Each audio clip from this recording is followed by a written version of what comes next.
Hey, greetings, folks. Merc, your friendly neighborhood lunatic here.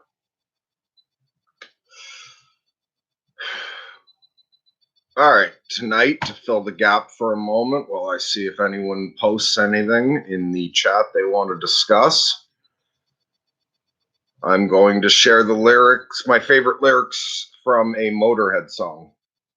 So here's some poetry from Lemmy. It's called Don't Lie to Me. People talking, but it ain't the truth. Lying ain't no substitute. You ought to be ashamed of yourself, trying to put the blame on somebody else. Ain't no reason I know to stop you reaping what you sow. You must know right from wrong. Don't make out you don't know what's going on. A man's got to do it right. And if we got to fight all night, that's all right. I got time. And fighting liars suits me just fine. A man ought to tell it true, according to his point of view. And whatever you want to be, don't lie to me. Don't lie to me. People talking round and round, whisper rumors, try to bring you down. You can't make shit into gold, and nothing's over till the story's told. People talking all around the world, eating facts and throwing up words. Turn around so I can see your face. I don't care if you need your space. A man's got to be a man, and you can see just what I am. There ain't no room for mistakes. Everybody knows the moves they ought to make. A man's got to tell the truth. And if it's good, he don't need proof. And whoever you think you see, don't lie to me. Don't lie to me. People talking, but they just don't know. Ain't got no pride no more. Want to be on TV so bad. They give away all the honor they had. Ain't no way I can see that people gonna listen to me. But I know what I know, and I'll see more than you'll ever show. A man's got to play the game and save the worth of his name, because waiting out there on the edge is everything you need to make a fool of yourself. And if you want to know the score, if that's what you're waiting for, don't look at me. I won't tell. You better get out and see for yourself. Don't lie to me. Don't lie to me. You know I hate that shit, baby.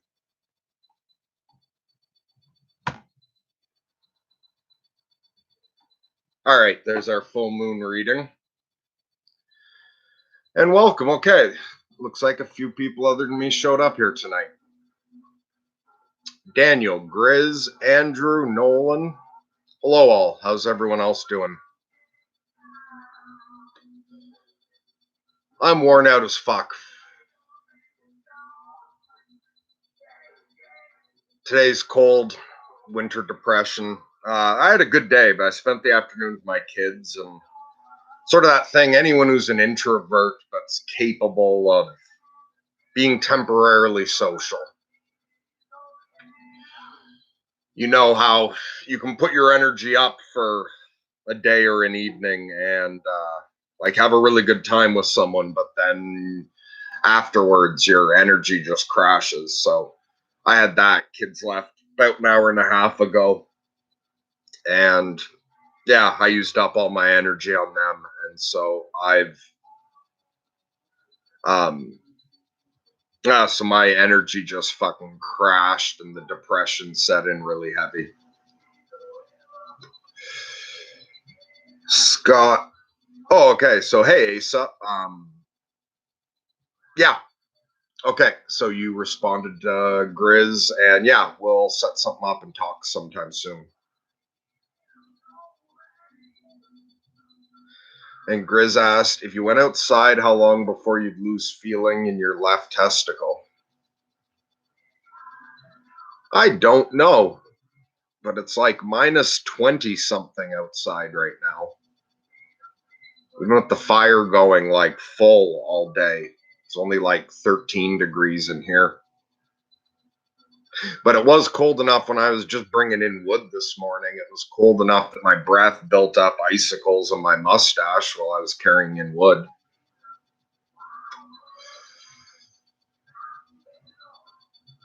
And Daniel says, drink some water. You may feel better. Yeah, actually, I realized I was dehydrated. I've been drinking water over the past while, but when I was very focused on my kids all afternoon, I didn't drink enough water. So you were right about that. But yeah, I just had a bunch. And Andrew says, talk about your experience with tarot cards. Nothing interesting's coming to mind at the moment. We'll see if something pops up later. I haven't used them a lot. I've used them a bit, but not a lot.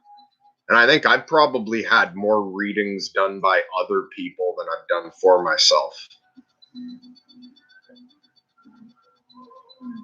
And now seeing drink water again made me thirsty. All right, Daniel, I'm going to drink water for you right now.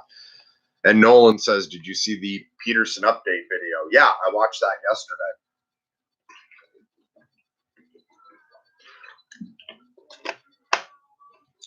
I had kind of hoped that when we finally heard from Peterson again, it was going to be that he'd been better for a couple months, but that, because she'd said, I think it was months ago, that he'd had to go into like treatment for getting off the whatever prescription drug. I was hoping that just shut him down for a couple weeks, and that after being forced out of being constantly busy, he decided to take the break to just enjoy some quiet time with his family and to get away from the world. But maybe that's me projecting my own desires for things to be quieter for myself. But yeah, I think Peterson's wife's getting better, but from what I remember of the update, and I put it on and was doing something else at the same time. I could listen to the update again, but what I picked up from it was that, like Peterson himself, even once his wife got better, that Jordan's health really took a skydive. She said, and so it was a drug he'd been on for a while at a low dose, and that then when Tammy got sick, the doctors upped his dose, and once they upped the dose, he had a paralogical reaction, which is when you get the opposite of what you're supposed to do. So yeah, sometimes you'll take an antidepressant and say even for if it's 2/3 or 3/4 of people, it makes you less depressed.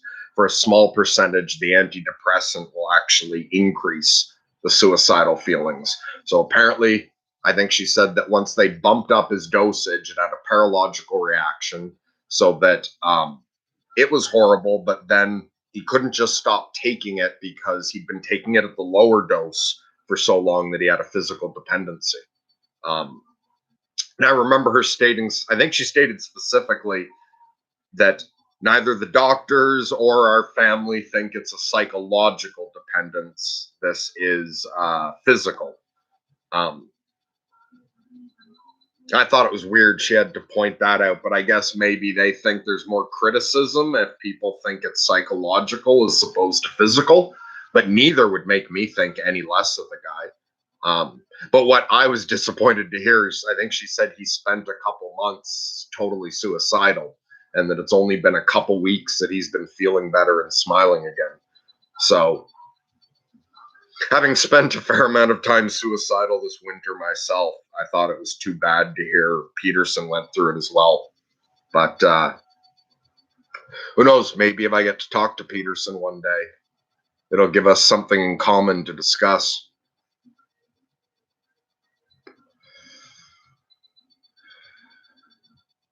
And Daniel says I occasionally take clonazepam. Yeah, I was prescribed that as an anti-anxiety drug. I was prescribed it not to take on a regular basis, but to use as like an emergency pill for when I'm having a panic attack or something. But when I tried it, I got suicidal depression within like half an hour of taking it. Like as soon as the pill kicked in, instead of making me feel calm or mellow at all, it just made me suicidally depressed for about 6 hours.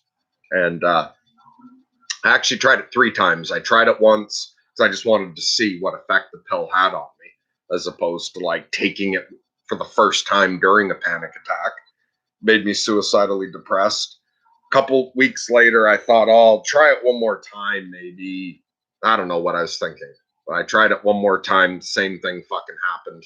Then I just threw them in the drawer and decided never to take them again. But then I remember that winter, there was a day where I was depressed and like going through the drawer for some reason. I saw the pills, and this part of my brain went, what would happen if, because I was in a good mood, I was even like manic when I tried them in the summer, and they made me depressed. And I thought, I'm already feeling extremely depressed. What'll happen if I take it now? And I took it almost, like, I don't know, like the way children dare each other to grab an electric fence, sort of. There was a bit of that to it. And holy fuck, did it just make my mood plummet. I felt like just brutally suicidally depressed, ridiculously so, for 6 hours. And yeah, as soon as that fucking kicked in, I just threw the bottle out.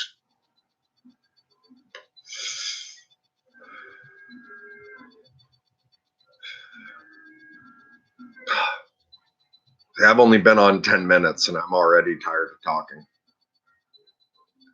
But how's everyone else doing?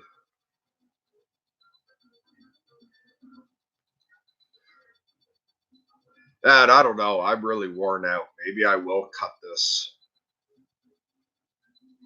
short tonight, although I know I've also said that other nights and then stayed on for 2 hours. And so Daniel's saying he's trying CBD oil. Yeah, I've never tried the drops, but I've smoked stuff with high CBD content.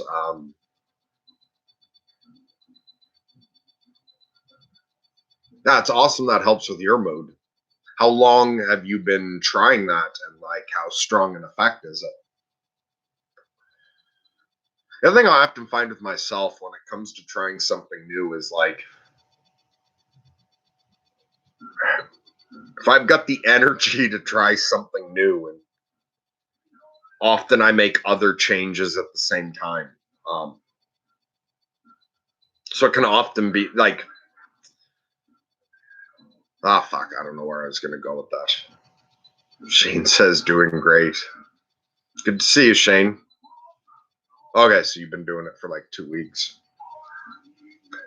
Also, I got a good friend with some mental problem. Like a friend, me and him go way back to high school. Last time I saw him, he was microdosing shrooms, and he said it was helping him a lot with his anxiety.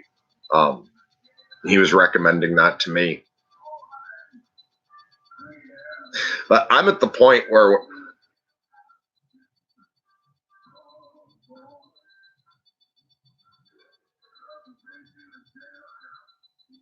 I'm doing better now than I thought I ever would. Like there was a few years there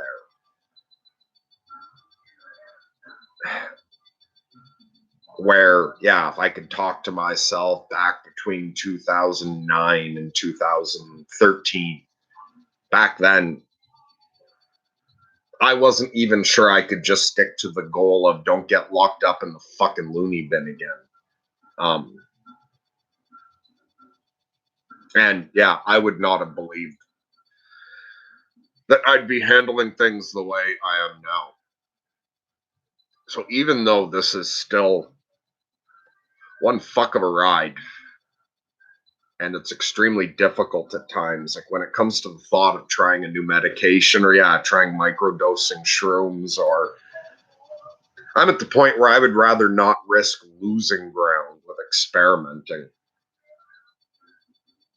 And even if from this point forward, if as well as I'm handling being bipolar now, if this was the best I could get, like fuck it, I am fine with that.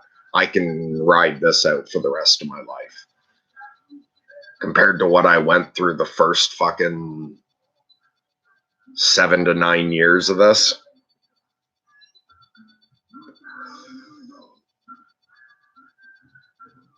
Oh, really? My focus moved away strongly from even trying to. What's helped me more is rather than even trying to limit the depression, like trying to remove the symptoms from it, is learning how to handle it better. I mean, still, and if you're bipolar, it seems to me like I've heard this. This is in the, like doctors will say this, but also in my own experience, it seems to me that um, it's the intensity of the mania that builds the intensity of the depression. So if you can put the brakes on during the mania and get yourself not to peak quite as high, the depression isn't so bad. Like it's still fucking bad. But compared to what it was in the past, it's better.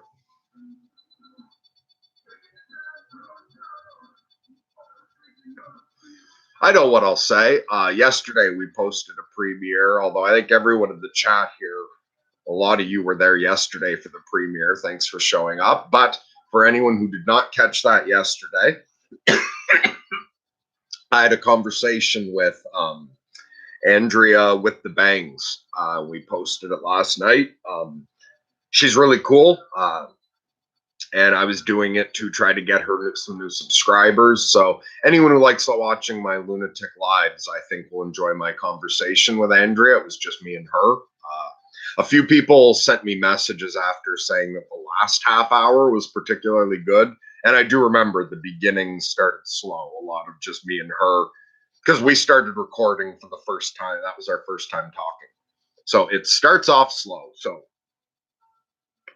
if you don't want to watch 2 fucking hours, but you just want to watch the best half hour, I've gotten feedback from a number of people saying the last half hour was particularly good. But I first heard of Andrea. Paul Vanderclay did a video response to her interview with what's his name, David Fuller. And at the end of the interview, or at the end of Paul's reaction video, he asked people to go over and subscribe to her channel because she's just getting started. She's got some amazing podcasts on there. She's done really well at getting like great interviews, but she's only got 1,000 some subscribers. So yeah, anyone who likes listening to me ramble will enjoy that conversation.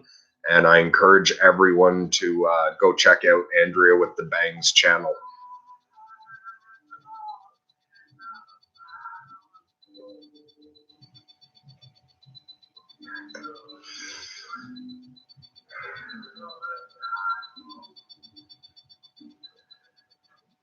I've responded to, oh, okay. And Daniel said, yes, it was a great premiere. Good. I'm glad you enjoyed it.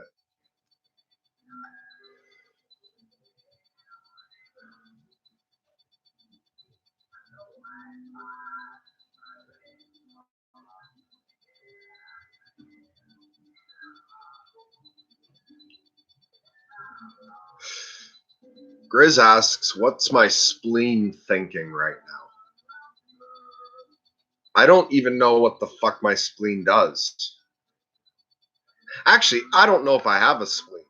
We all assume when we listen to fucking in biology class that we've all got every organ they're talking about, but every now and then find out someone's some sort of oddity that no one knew. Like there's some guy who has almost no brain at all. Like he's just got this little bit of brain matter. Fuck, I don't remember the details, but I think it was like next to nothing. Like it was only 10% of a brain. And he functioned perfectly normally. I forget why that he ended up having like the brain scan, and doctors were shocked to find he basically didn't have a brain. Like just had very small portion of a brain. So for all I know, I don't even have a spleen. The doctor's never checked.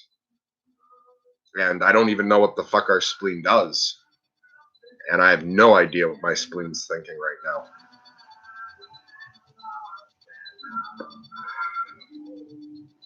Shane says, I'm mostly trying to kick up work and learning to keep myself up and going. That and exercise are my go-to. I really, really like leisure too, though. Like a lot. Well, good for you for fucking pushing yourself like that. In the winter, I just shut down for a couple months and barely do anything. I hibernate.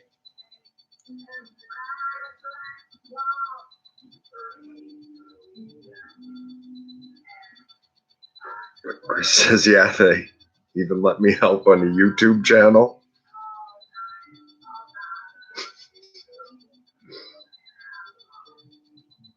Yes, you're worming your way in as an important part of the team.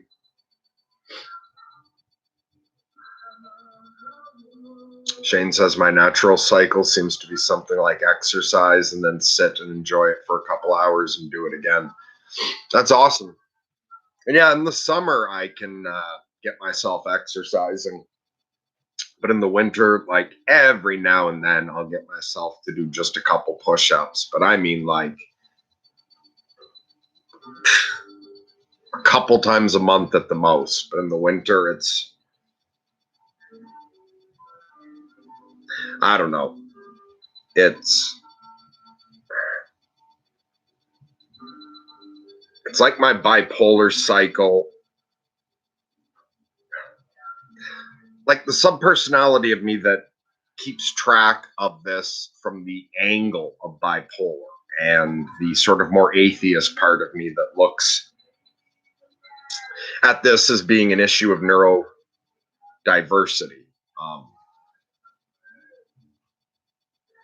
Looks at it one way, and the part of me that's very magical and like is the fucking mystic shaman or whatever views it another way, but they've lined up together. It's the more magical parts of me see this as my connection to nature here, and that I have this, the cycle of bipolar is similar to the cycle of a day a normal person goes through, who, like for instance, a morning person who gets up full of energy, is enthusiastic through the early part of the day, then winds down, then is tired and goes to sleep for the night.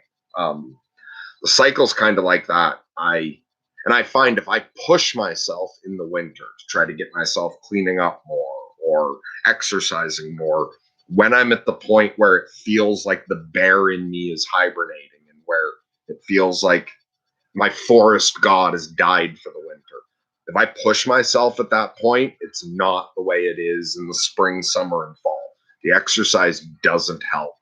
It makes me worse and worse suicidal. Like the shit inside me just starts fucking rebelling. Like, leave us alone, let us shut down. And when I do shut down for a couple months, if there were no other problems in the world, because this winter a couple difficult things have happened. Aside from that, I could settle into a very comfortable sort of winter hibernation, or settle into the crypt for a couple months very comfortably, and I could be happily and contently depressed. But what works best for me is to give myself a couple of months in the winter shutdown, the same way everybody needs to shut down for a couple hours every night. And so, other than keeping the fire going, fucking eating, what I do with the channel, and spending time with my kids, other than that, I don't fucking push myself at all with anything. Other than that, it's reading, meditating, listening to podcasts, watching television, playing with fucking toys. In the winter, I spend a lot of time playing with my vintage toys. It's very soothing. My inner child's still alive in the winter.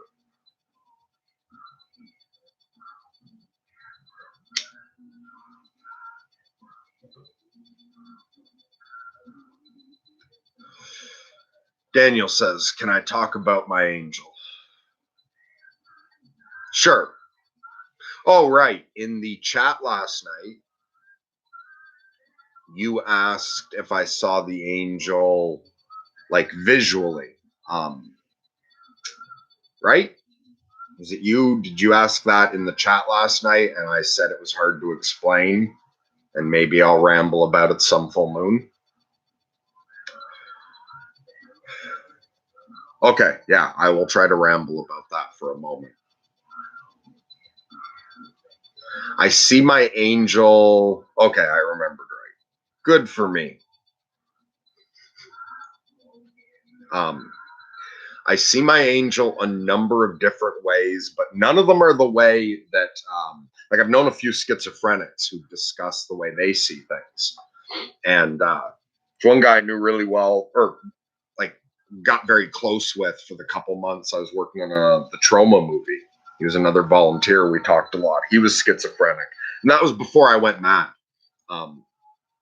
But he saw a woman dressed in white, and he said that, and he always saw the same woman. And he said that it was like, it's like when he sees her, he knows she's not really there because it's always the same thing. But he said if it weren't for that, the first time he saw her, he said there's no difference between her and other people. And he was like, because I've known some other schizophrenics who are also like weird in other ways, but he overall was fairly like, you wouldn't guess talking to him that he ever saw that shit or was schizophrenic. But yeah, he said he saw her the way you would see anything else. For me, I don't have that kind of visuals unless I'm in full-blown psychosis.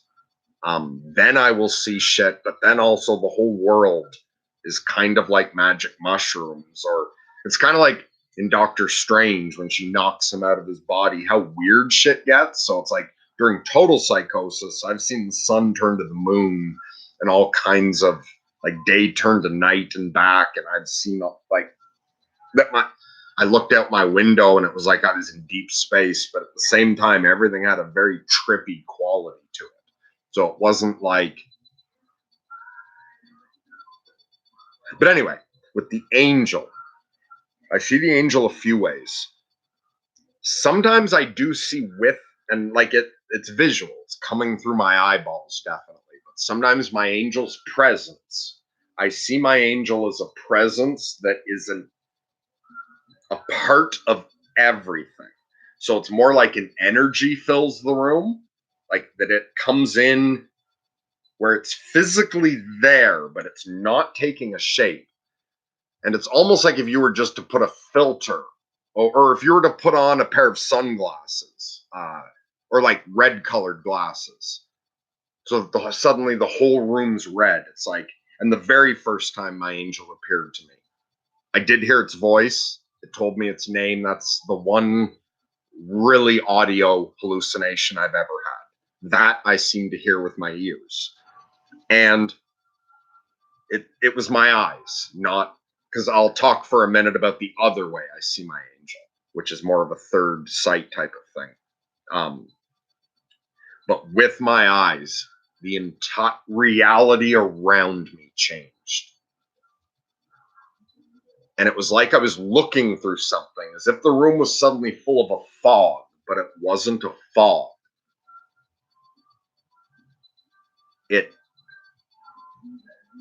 I don't know how to describe it more than that. It's like suddenly there was this filter.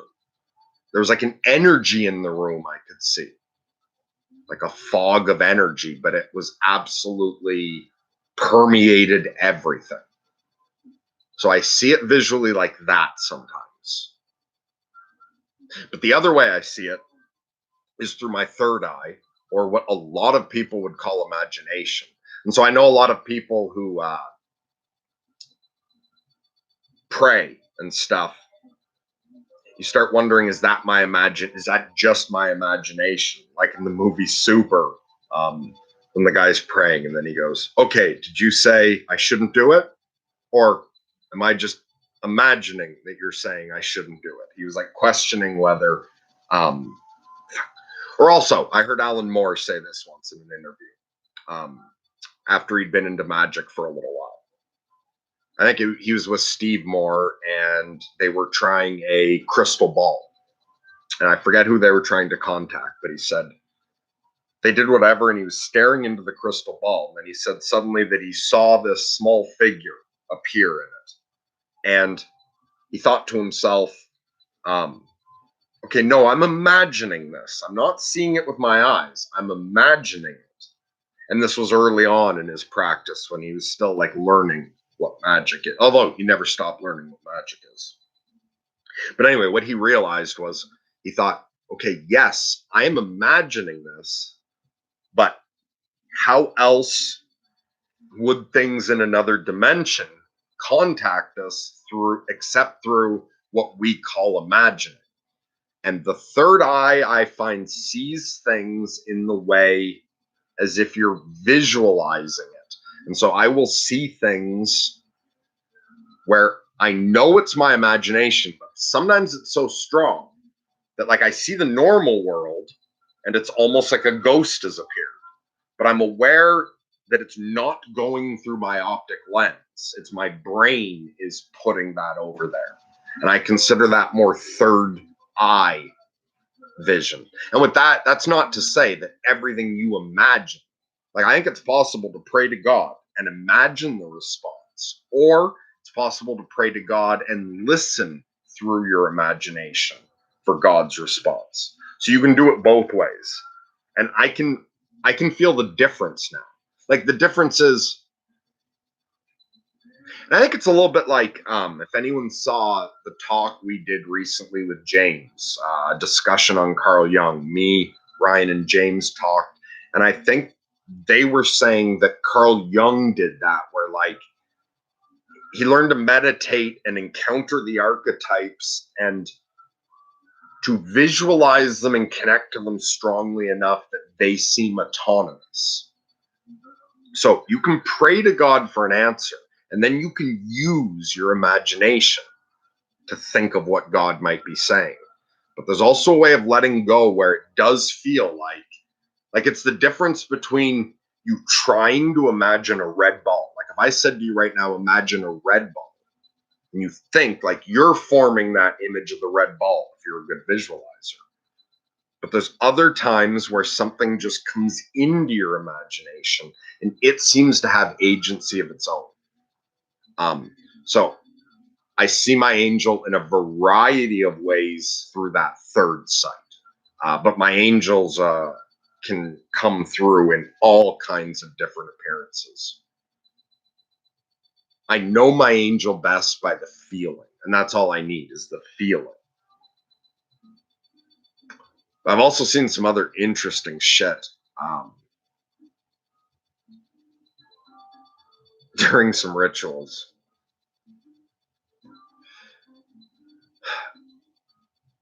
Okay, so everyone remembers that I drink a bunch of water, and then Daniel told me to drink more, so this is your fucking fault. I gotta go take a piss break already, because I was dehydrated. What horrible fucking programming. And I don't even know enough, like, fucking other people, when they take a break, can have something playing for everyone.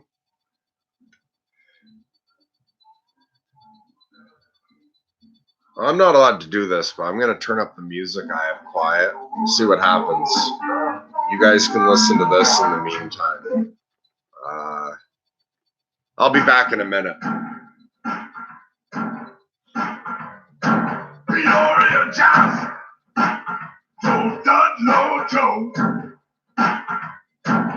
I can break out of any old jail, you know. The bars are iron, the walls are stone. All I need now is a whole fishbowl.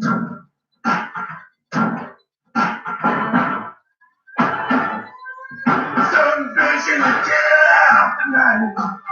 Some fish in the tail out tonight. Some fish in the tail out tonight. All right. Oh yeah. There's some fish in the jailhouse tonight. Oh boy. There's some fish in the jailhouse. Fish in the jailhouse tonight. Don't be an open eye. Hammerhead shark. Get your head sound. Or a mudbag carp. I'm sitting one side dog. I'm on the other side shark. All right, we'll see if I get in trouble for doing that. This is Tom Waits. This is Tom Waits.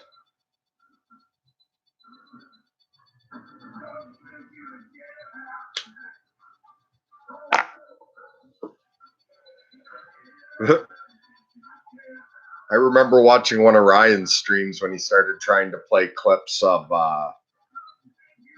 True Detective, and he got some fucking warning copy thing come through while he was live. I don't even know what would happen if. But anyway, the algorithm hasn't picked on me yet for that. So I don't know. Maybe I got away with it. All right, let's go back and see. Okay, so was that enough about how I see the angel, Daniel? Or, and then not just that angel, like I've encountered other angels, gods, and stuff, but usually it's seeing through the third eye. And like sometimes it's eyes closed in the imagination, but also in like in ritual states and trance states, I can have my eyes open and things appear where it's like, it looks like it's in the room, but almost in the way of like what you imagine a ghost would look like. Like I can see through them because it's a third eye vision being overlapped over my actual vision. And if anyone's curious, I could talk about one thing that I was surprised the first time I saw, and it was quite lively. But maybe that's enough about that.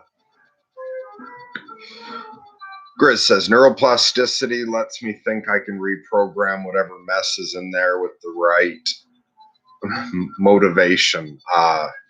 Yeah, you can reprogram a lot of shit in there, but also there's some stuff that's really deeply, there's some deep grooves that may be hard to get to. And I think we all have sort of different, there's restraints to it. Not just everyone can make just every change.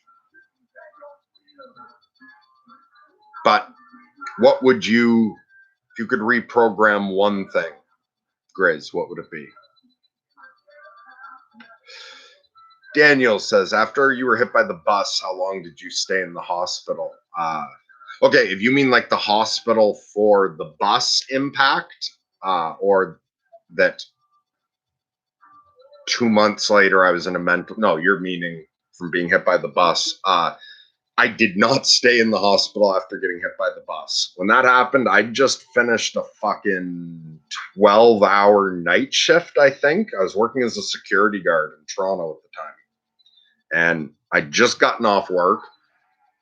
And no, maybe it was a 10-hour shift. Anyway, it was a long fucking shift. It was 4 a.m.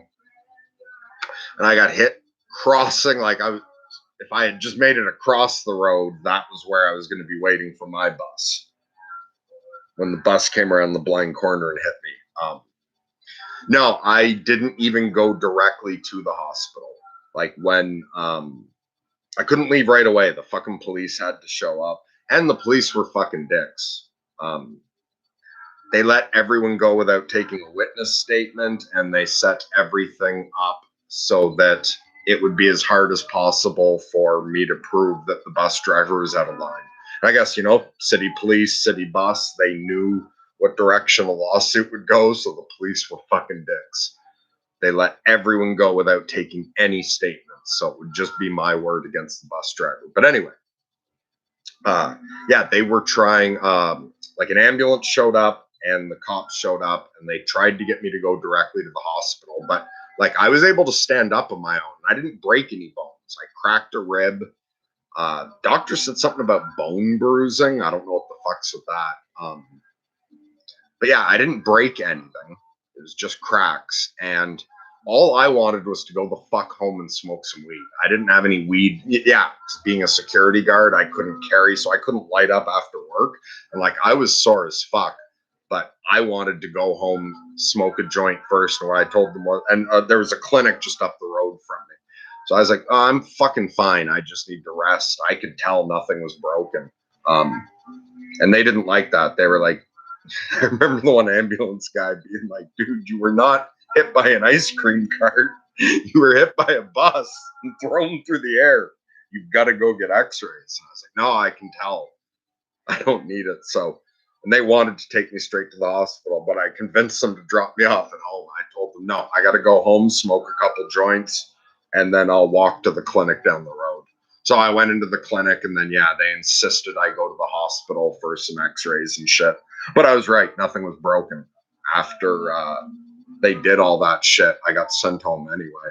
But, like, fucking bruising, and I was so sore. Yeah, I could barely walk for days. Like, it fucked me up pretty good. Actually, it hit me dead center on my shoulder, like the middle and the front of a bus is the little TTC logo, Toronto Transit Commission. There's this little symbol, and it's like an emblem on the front of the bus. That actually hit me right in the shoulder and bruised the symbol for the bus company into my shoulder. But yeah, I didn't stay in the hospital at all. I just went in, got x-rays and shit, pain meds, and then went home. But a couple months later, and the mania just started there and built. And I was in the mental hospital for, I think, the first time 10 days or 11. No, I think it was. There's some fucking Bible story about someone getting locked up. I forget who, Saint Paul. Anyway, someone got locked up once and God promised them they'd get out on the 10th or 11th day. And I remember I got out on the 10th or 11th day. And that meant a lot to me because that psychosis was entirely Christian, end of the world delusions.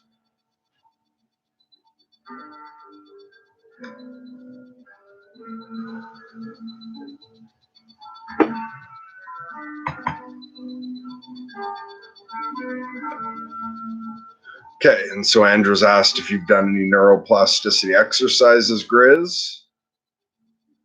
And you say I hadn't heard there was anything for it beyond a meditation practice. Oh, okay, Doctor Who says, what did I just stumble across here? Or not doctor, what did I say? Anyway, the doctor says, what did I just stumble upon here? I'm Mercury. I'm a lunatic magician. I do live streams on the full moon where we talk about whatever comes up. I don't know what else to say about that. If you're curious about what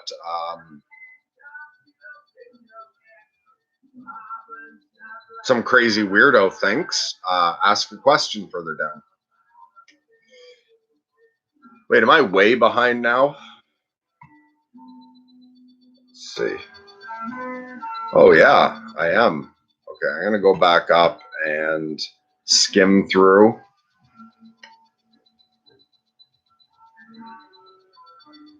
Okay, and so Shane's saying he gets what I was saying there.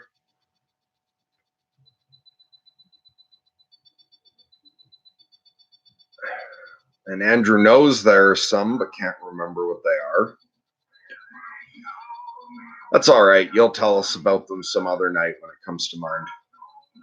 Shane says, your point on the imaginal, I always feel it like behind the outside world, or like a layer before the world. Yeah, I get what you mean. It seems to me it's another dimension of reality. Like, to me, consciousness is very fundamentally real. And to me, there are other dimensions or layers of reality where what we consider the imagination is the actual physical stuff of it. I think there's places where what we consider emotions are a much more tangible aspect of reality. And I get what you mean by it can feel like it's outside the world, or yeah, the layer before the world. It's another layer that overlaps. Oh, good night, Nolan. I'm probably too far behind, so you're already gone. But if you're watching this later, Nolan, looking forward to talking to you and Ryan. I know we have that scheduled in a couple weeks. Looking forward to catching up with you. Okay, yeah, and so that's right. Everyone else saying good night.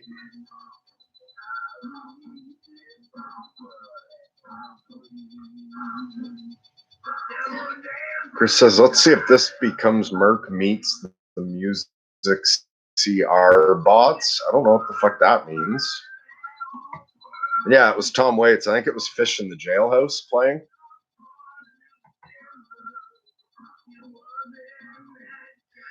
Grizz says, it looks like the super chats are enabled, but I'm not in a spot to test it this stream. Yeah, we got the channel monetized now, although a lot of the Lunatic lives get limited suitability, so they don't get a lot of ads. And yeah, so far we've earned fuck all. It's not keeping up with the expenses Ryan's putting in. The ads, my last Lunatic live earned 12 cents, I think, and it got more views than any in a long time. The last, I think it was just because of the title, because I made a joke off of the Joker's joke, I think is why that one got over 700 views. That only earned like 12 cents. So the channel's earning like between $15 and $22 a month now, but at least that helps towards paying the fucking whatever it is so that we can do those conference calls and shit. But yeah, we do have super chats enabled now, and if anyone's wondering, like, the money will not go to me or Ryan directly. It doesn't matter whether you give a super chat to just me on, or if we're live together, or if it's just him. It's like not a donation direct to me. It's a donation to sorting myself out, no matter what stream it's on. And at first, we've got to just get up to covering some costs for running the channel and pay Ryan back a bit. Then if the channel makes more money, we'll probably put the first stuff into equipment, or, you know, maybe there's some other things, because we've talked about maybe holding retreats or something one day. So at first, all the money that comes in will be going just into the channel for quite some time, I think. And then eventually, if this ever were to become profitable, is when me and Ryan and Grizz, or if we ever have anyone else helping us out with shit, it'll be after we're covering costs for the channel that we'll start paying people. But if anyone does want to support the channel, and we've had a couple people give donations through that link Ryan puts up. I think Boy Meets Wart has been generous a couple times, and it was because of those donations that we had the whatever fucking thing paid for so we could record the talk with Andrea. So Boy Meets Wart, if you're watching this at some point, thank you very much for that last donation. I wouldn't have been able to record the talk with Andrea without it.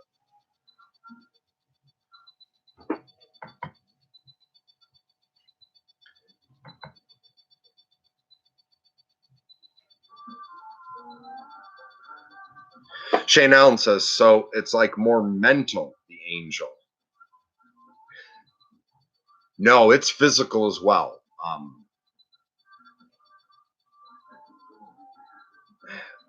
You know, like the feeling of static electricity where you can actually feel the tingling?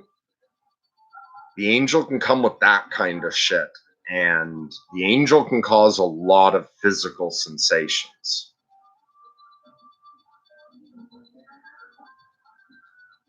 And the first time it like appeared to me, it said my voice, or it said its name, and like I heard it through my ears.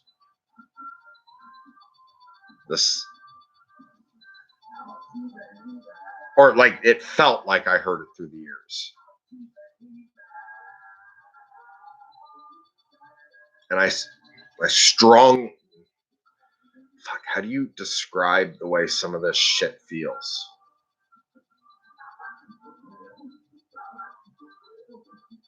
I'm not sure, but it can cause a lot of physical sensations.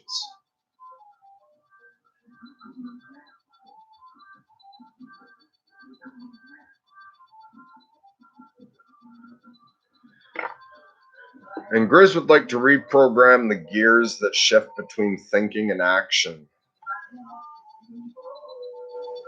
Make it slide a little smoother.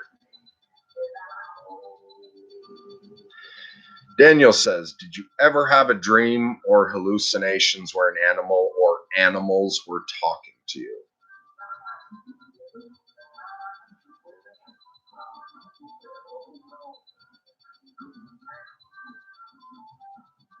Had animals appear to me.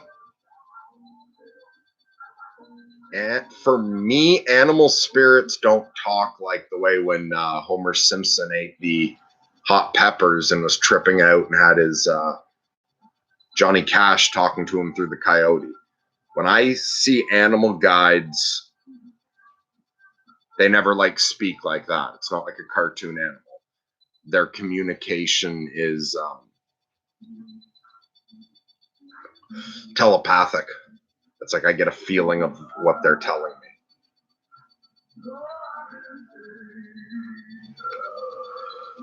And I've had like real animals interact with me during some magic and interesting ways. A couple years ago, I made friends with a frog I named Merlin.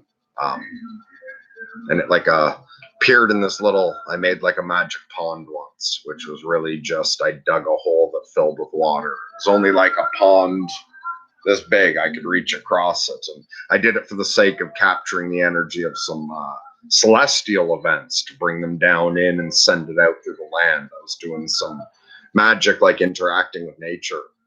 And great big frog was there.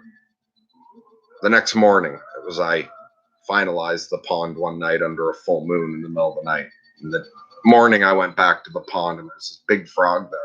And he was just friendly right away. I named him Merlin, and he hung around all summer. And like, if I went out there and he wasn't in the pond, sometimes he'd just be gone. He wouldn't be around for a day or whatever. But sometimes I'd go out, I could call him, and he would come. But also a few times that I went to do some magic at that pond without calling him or anything, I would, and because he would interact with me, I would make offerings to like the great frog, like the spirit of the frog that's appearing to me through him by catching grasshoppers and feeding them. It was like but the frog would surprisingly interact with my rituals, like touching things I had just charged up. And yeah, a few times I went out there to do some ritual, sat down and thought, oh, it's too bad he's not there. And I didn't call or anything. He would just suddenly appear. Never felt the frog like that. Never felt Merlin talk to me. He interacted with my rituals and we exchanged energy. And I could pick up off him whether he was hungry or not, actually. But it wasn't like he was yeah. Anyway, that story is probably such fucking ridiculous nonsense to most people. I just suddenly got this moment of clarity on that I am not chatting with a couple of close friends here. This is going up on the internet. And I'm talking about doing magic with a frog.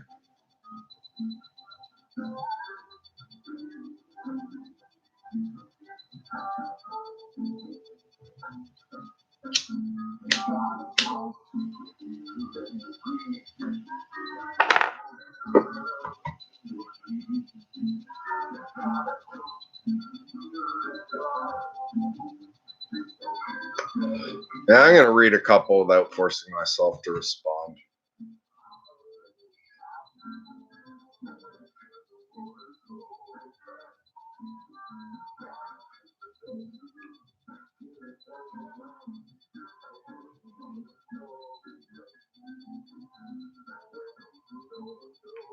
By the way, thanks to the 8 people who gave this a thumbs up. I appreciate the feedback, especially in the winter. I don't feel good about doing this a lot when my depression's in. I often don't see what anyone gets out of this, and it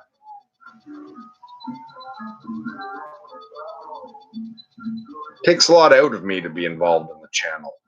I'm surprised I was able to handle this.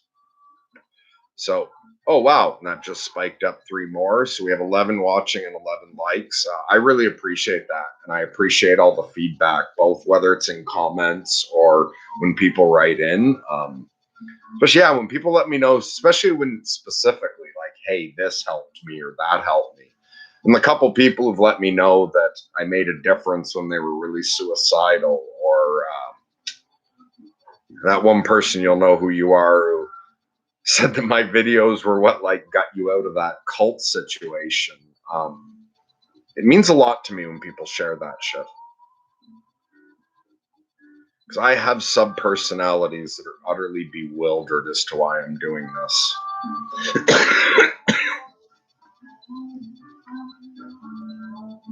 Okay, Faustian Spirit has, I think, a good point here. Let's read this one. What's the difference between religious psychosis versus healthy religious beliefs in terms of your experience with both? Okay. The difference between normal religious belief and religious psychosis is what I mean is that I had full-blown psychosis that took on a religious element. Now, psychosis doesn't necessarily do that. I know another schizophrenic that when his psychosis would kick in, the common delusion was that all of his family members were robots that had replaced his family and were there to kill him. And so I remember one time when he hadn't taken his meds, and he was someone for whom the meds helped. He hadn't taken his meds for too long, and that delusion kicked in. And before anyone knew what could happen, he ran out and locked himself in somewhere. And everyone was worried about him, so we're trying to get in to be like, hey, you've got to come take your meds. But and sorry, I'm not laughing at him. I'm laughing with him because I've had the same, not that exactly, but I've had some intense, I know how real that psychosis is. So for that person, when this kicks in, it's people who've never had psychosis don't understand that psychosis is as real as reality is. Because everything that you see of reality, you're hallucinating. Just it's consistent and it's close enough to what everyone else hallucinates. Like we generate everything that we see of reality. I'm not seeing my computer. I'm seeing what my brain is hallucinating to represent my computer. So it can be incredibly real. But for him, he went through an adventure that night where at one point he was locked inside somewhere surrounded by killer robots. Like phenomenologically, he was surrounded by killer robots trying to kill him. My psychosis has always gone to religious themes. And so to me, the difference is like, are you having psychosis or not? Also, like, I've spoken to many people who've had visions of God who are crazy. Like, I've had discussions in mental hospitals with people like that. And, you know, myself. But I was also raised Catholic. And, like, very actively Catholic. I was an altar boy all through my youth. There was, like, church every week. Christian school, all like Catholic schools all the way up to high school. I went to World Youth Day see the Pope when I was a teenager. And so I've also talked to a lot of people who have had religious visions that I would not consider psychosis. So for instance, this one sweet little old lady, she was very devout her whole life. She had a very real connection to God. Like she didn't see things, she didn't, but you know, she felt God. When she prayed, she got enough interaction that she just with her whole heart believed in God. And when she was really old, but she was like very healthy at like 80, like still active. After her husband died, she had an experience, I think, I might mix this up a bit, but I think shortly after her husband died, she had an experience of feeling the presence of the Virgin Mary without seeing her. And she said she smelled suddenly roses. It was as if there were bouquets of roses just filling the room. Or she was outside. It was just this thick smell of roses and felt this presence and said the light changed. And that just seemed to be this calming, like it seemed like the presence just showed up and didn't say anything, she didn't see anything beyond like it seemed everything lit up. But she felt this loving presence and was sure it was Mary comforting her. But then I think a couple days later, I think it was the next time she went to church on Sunday, she said, as she went to leave the church, a statue or an icon of Jesus that was above the door came to life. She said, like, it looked as real could be to her. And she didn't have any history of any mental illnesses. Like, she was a sharp, even at like 80, she was sharp mentally. And she said Jesus like came alive and then stepped out of it where the icon grew. And Jesus said to her that he wanted her to open a Christian bookstore. He said, like, look, your husband's passed, all your children are fine. Like, you have nothing to take care of now. It's also her husband had been sick for some time. But Jesus said, okay, you still have to live for a while. And what we want from you is we would like you to open a small Christian bookstore. And she had the means to do it. Like, she had, whatever it is, wives of veterans get. It's like she had the money to open a small bookstore. She had the means to. She had nothing else really to do with her time. And she totally believed that was Jesus asking her to do that. So she opened the bookstore and it went well. I think she ran it for like 10 years until she got too old to. And so to me, like, that's a religious experience that I would not call psychosis. Like, maybe it was like, sure, some total atheist is going to say, all right, that was some sort of hallucination, but it clearly wasn't a part of a larger psychosis. Like, she's not schizophrenic. She's not bipolar. And also, interestingly, like, it gave good advice that went well. So I would see that as a profound difference between my visions and hers. Now, I'm also not saying, though, that in psychosis, I'm not seeing a real angel, but I'm seeing, in the same way I was saying earlier, that when Alan Moore was questioning, is this just my imagination? Or am I actually seeing this God communicate with me? That, oh, of course, how a God would be seen is through the imagination. And everything I said about how you can just be imagining something, or you can use your imagination to connect to something autonomous outside yourself. I feel the same thing's true of psychosis. So you can go into a psychotic state where all you're interacting with is shit you're creating. And I guess that would all be coming out of your own subconscious and everything. But I think my psychosis works the same way that I said imagination can work if trained properly, where the psychosis is used to access something else. And that's what happens very strongly in my rituals. And I mean, if you look back to like the entire history of shamanism, like in the olden days, nowadays a kid says he's hearing voices or someone sees some fucking vision and starts acting completely out of their mind.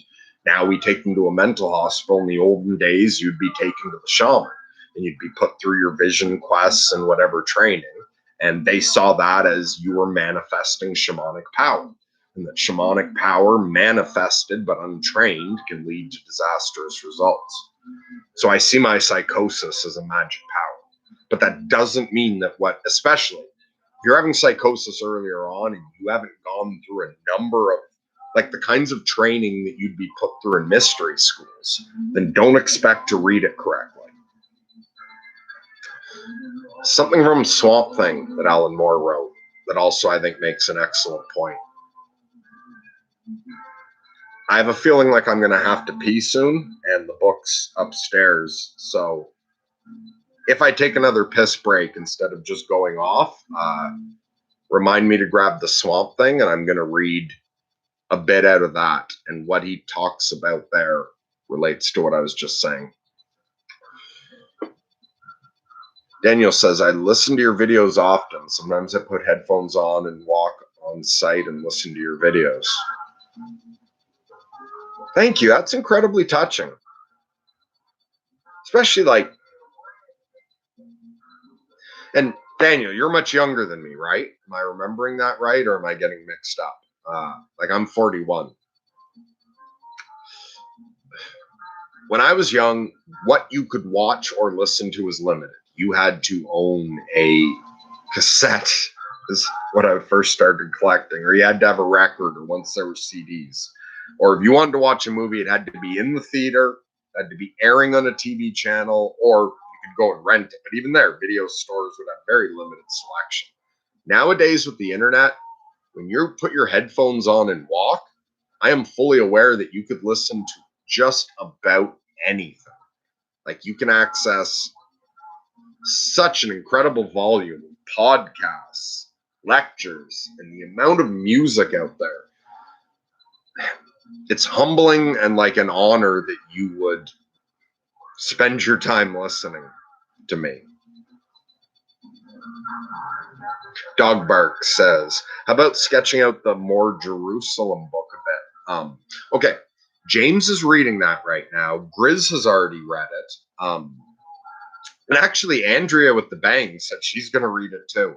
And me and her talked for like we recorded the 2-hour podcast, stopped it, went to say goodnight, and then just ended up talking for another 2.5 hours, repeatedly saying, yeah, we should both get going now. And then we just keep talking. But at one point, she said she's definitely going to read Jerusalem. But I don't know about her, but me, Grizz, and James definitely want to do a podcast talking about Jerusalem once James has finished reading it. And who knows, maybe if, and Andrew was listening to the audiobook, and I think he'd be up for it. Well, anyway, Andrew might. Also, if Andrea actually reads the book and she wanted to, maybe we could bring her in. What we're planning to do eventually is to do a big podcast with a bunch of people discussing Alan Moore's Jerusalem. And that's one thing. I think it's great a bunch of people have read that book, because Moore's older shit is what gets the most attention. You know, V for Vendetta, Watchmen, League of Extraordinary Gentlemen. And he's so over all of that old shit. He doesn't want to talk about it. He doesn't like the movies. And Jerusalem is his biggest work. Like, he spent over 10 years writing it.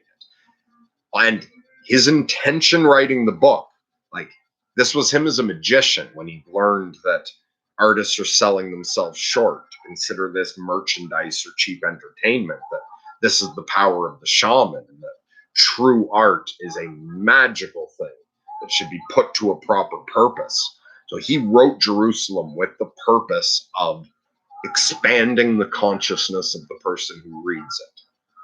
Also, he's very apocalyptic, as am I, although with the idea that the apocalypse is the end of the world. The world is our mental construct of the world. So not necessarily annihilation, but we're both big on that. And Jerusalem is some of his medicine for a world that's tipping on the edge of apocalypse. And I don't know. I haven't heard a ton of people out reviewing it or podcasts discussing it. I don't know if it's sold very well at all. Because also, Alan Moore refuses to work with big publishers anymore on matter of principle. He left DC behind long ago. He refused. He wouldn't take any money for the Watchmen movie. He said, give it to the artists. Like, he just gives away the money, refuses the money he's owed for the movies. He'll have nothing to do with large companies anymore, because he's tired of the dishonesty. So Alan Moore only works with small publishers now and, little independent things. So I don't think Jerusalem's gotten out that much. But I think it's a fantastic book. And I'm really happy that one thing I've done with the channel is bring it up over and over and over and got people to, a few people to check it out. And so far, nobody's regretted it. So we're definitely going to do a podcast at some point discussing it more. And who knows, it may take a little while for that to come together. So if anyone else, is thinking they may want to be in it, or even maybe some night we can, put together a larger group call if a few more people read it as well, or we could do some follow-ups. Also, I intend to go back and read more parts from Jerusalem. I think I've done it before on the channel. Anyway. Fucking, that's enough about that. Oh, Daniel, you're 39. Okay, so you're not as much younger as I was thinking. I don't know why I thought that.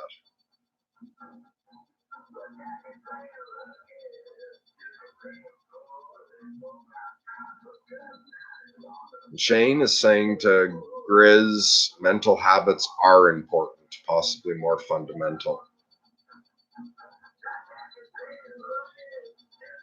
Yeah.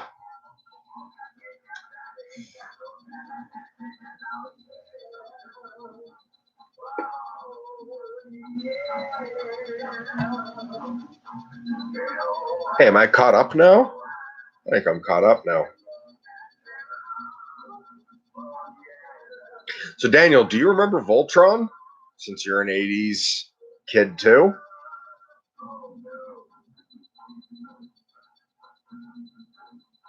So Shane says, your thoughts are easy to get a grip on. Gifted thinker. Still on chapter 1 of Jerusalem. Oh, wow, you're reading it too. Okay, awesome. So if you want, maybe, yeah, we'll see. If anyone else does read Jerusalem at some point, I don't know when, maybe in a couple weeks, maybe in 6 months, but at some point, I'd like to do a discussion with Grizz and James, possibly Andrew, maybe Andrea, or maybe some other people. But I'd love to do that. Sort of a book club thing, maybe.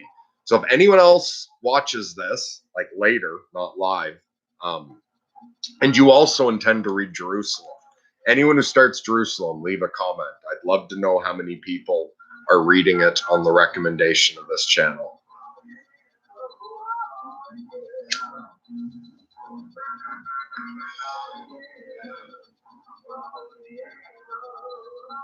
Yeah, and who knows, maybe we can occasionally do a book club type of thing where for a couple months we recommend a book, and maybe every 6 months we could do a group call where a bunch of people get together.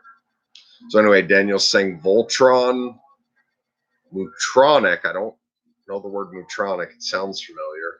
Oh, okay, Voltron was a kid's cartoon like when we were young, and it was the 5 lions that combined into the giant robot.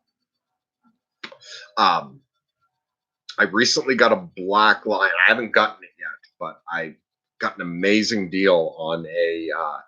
So the toys, it was it was originally called Beast King Go Lion in Japan. So Voltron was like the Transformers, where an American company just went over, found some Japanese thing that was already made, and just remarketed it. But I'd been familiar with Voltron as a kid. And recently, they released it 2 ways. They released it as Voltron, but originally it was Beast King Go Lion.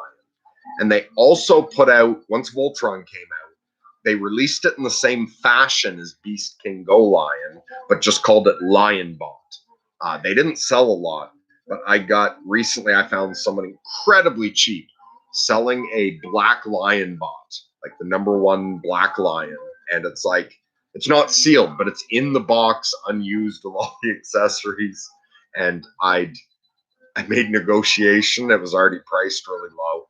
It's going to be coming in. So I went to check out the old Voltron cartoons. And I'd always known it was based on Go Lion, but I went and checked out Beast King Go Lion. And the Japanese cartoon it's based off of is so much fucking better. I can't recommend enough that people check out the first episode of Beast King Go Lion. And the whole thing, all 52 episodes are on YouTube. But it's subtitled. You have to read it. It's so amazingly strange, hilarious at times, also really creepy and disturbing at times. I can't even describe it, but actually, one thing I've thought that would be fun to do sometimes is I've seen that some other people host like somewhere else other than this, but where they watch movies together with their audience. I don't think we can do that kind of shit on YouTube, or I don't know. Could I watch Beast King Go Lion with you guys on YouTube as long as we were talking over it the whole time? Like the old Mystery Theater 3000. But I'd enjoy watching movies or a few shows. There's some Red Dwarf episodes I'd love to watch with people and comment on the real philosophical issues being discussed, or some Twilight Zone. Or it would be fun to watch an issue or an episode of Go Lion and just joke about it on the way through. So that's something that if Grizz can set it up in the future, maybe on like, I don't know what, BitChute or some other thing. Maybe we could have some movie hangout nights sometimes.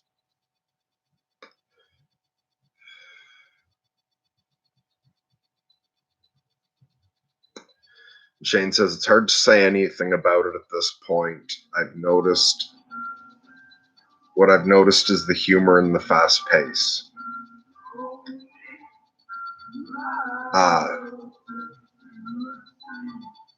Oh, okay. Sorry. Yeah, you were talking about chapter 1 of Jerusalem. Yeah, and Jerusalem will jump around and you'll think, what does this have to do with other things? It all comes together at the end. And don't worry if things are confusing at some points. It's meant to be that way.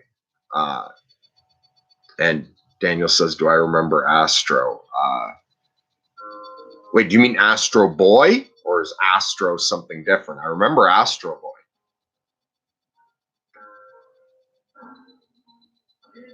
Okay, Grizz says apparently that's a thing via Discord. Okay, wait, are you responding to me saying, like, can we have watching parties sometimes? Okay, yes, I remember Astro Boy. I watched it as a kid, but I didn't love Astro Boy. It was it was a cartoon that was okay. Although, when I was a kid, I was the same way with the Voltron cartoon. I liked it, but the problem is the American company like hacked up the Voltron cartoon and made a completely different plot out. So the Voltron cartoon doesn't make more full sense. And in fact, they took 3 different cartoons, 3 different toys, and tried to assemble them into one line. So what aired in North America is Voltron. It's cutting up the same footage from Beast King Go Lyin, but the story's completely different. And what's really fucking surreal and weird about Beast King Go Lyin is it's this weird mix of like parts of it you're like, okay, this is a Saturday morning kids cartoon making you want to collect all 5 lions and build Voltron. Like this is very childish moments. But then there's like disturbing shit and like cannibalism and characters dying and like I think to myself, okay, this is completely adult, isn't it? Like they weren't showing this to little kids in Japan, were they? And the mix of it is weird. Also, the opening credits to Beast King Go Lyin, the song is so fucking awesome. But the other thing I find weird is a lot of the episodes end on this really dark moment or this really sad moment where like a character dies and everyone's all crying. But the end song is always the same song. And it's really fucking like it's kind of upbeat and cheery with like these lyrics about we 5 walk together and like friendship and la la la. And that is just such weird fucking moment to go from this really depressing, this character's just died, or just seeing slaves being whipped and people like, yeah, cannibalism. And then it cuts to the song at the end. Okay, so Grizz says, I know a streamer who was watching episodes of Curb Your Enthusiasm, seemingly semi-privately, with people via Discord, but I have to investigate. Okay, yeah. So here's something that maybe we'll do in the future. And if you want to get in on it, go join the Discord. So Grizz, can you put up a link for the Discord? If we ever get around to this, we might do some like private viewing parties or hangouts that won't be on YouTube. And we are going to need to figure out what Grizz or Ryan or someone else is going to have to figure it out and set it up for me. But once we collectively know how to do it, we may have some private hangouts and viewing parties and shit. I've got a lot of ideas for stuff. Like if I had more freedom to share shit. So anyone who wants to, okay, Grizz is away. You can't grab the link. Okay, so in the future, when there's a link for the Discord, just if once we start doing viewing parties or private hangouts or after parties, the way to do that will be through the Discord. Unless Grizz, because ThinkSpot's getting going now. Unless ThinkSpot's a better way to gather people. Okay, for now, we'll be gathering people on Discord. So watch for the next link for Discord if you're interested in watching movies and TV shows together, or we could go through lectures, but where we can have a small group and like discuss it afterwards. So anyone who wants to do that, join the Discord the next time there's an opportunity. Okay. I gotta piss again, so I'm gonna grab the Swamp Thing comic, and I think I remember. But if I am forgetting, you don't take it personally. I'm tired, I'm depressed. My brain doesn't work as well when I'm like that. But also, I took some sleeping pills before I came on, and that makes me even more scattered. But let's see your comment. Hey, bro, sending you big respect and peace. I tune in to see you from time to time and find you inspired. Keep the faith. Thank you so much. Yeah, blessings and lunatic love to you. Nice to hear from. So, did I forget, or is this like you've tuned in from time to time and this is your first time commenting? Also, I believe in fucking prayers and good energy, and a few people, you know, and met more in private correspondence have said they do that. I really, really appreciate that.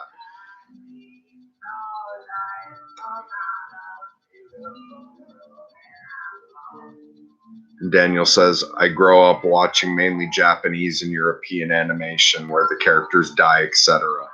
Like humans, very emotional animations. Yeah. And like even some Japan, I was going to say Japanimation, people don't say that anymore, that is actually aimed for kids can often have like very deep emotional stuff and like have higher intellectual level to it. It's not just like totally dumbed down for the kids.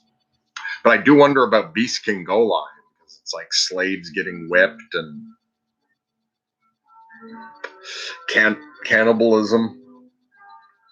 Another added, like, it also adds to the strangeness that you can tell the subtitles are translated from Japanese.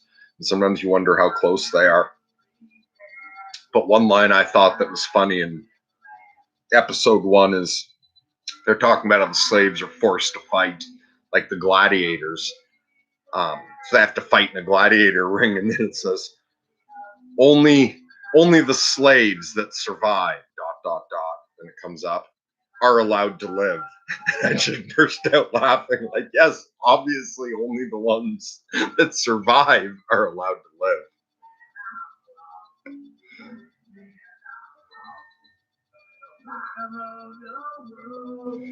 Daniel says Tom Waits is great. I'm very into Leonard Cohen's music and poetry. Yeah, I really like Leonard Cohen. I've heard a bunch of his stuff I really like, but like for some reason I don't think to listen to him often. And I haven't listened to a lot of his stuff, even though what I've heard I like a lot.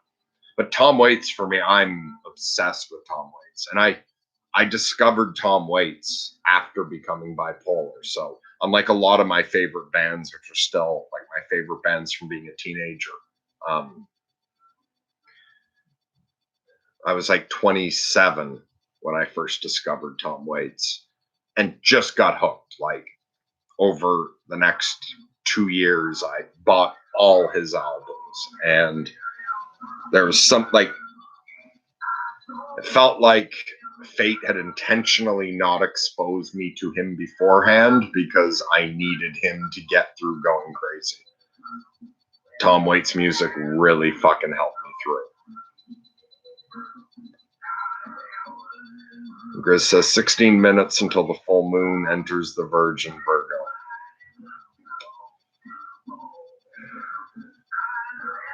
Why are you counting it down? You have a magic ritual planned for the precise moment, Grizz?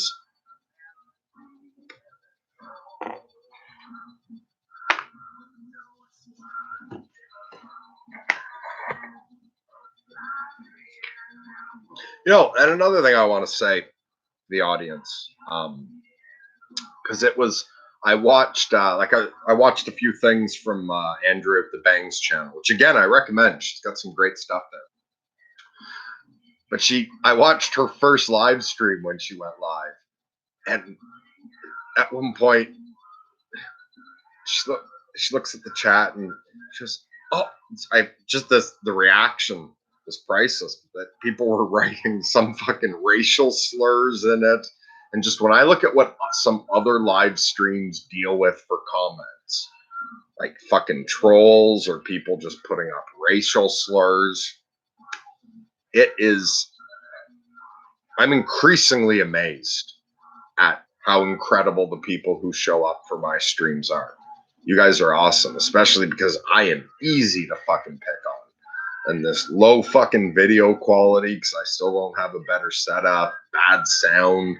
I show up unprepared, leave silences, ramble, lose my train of thought.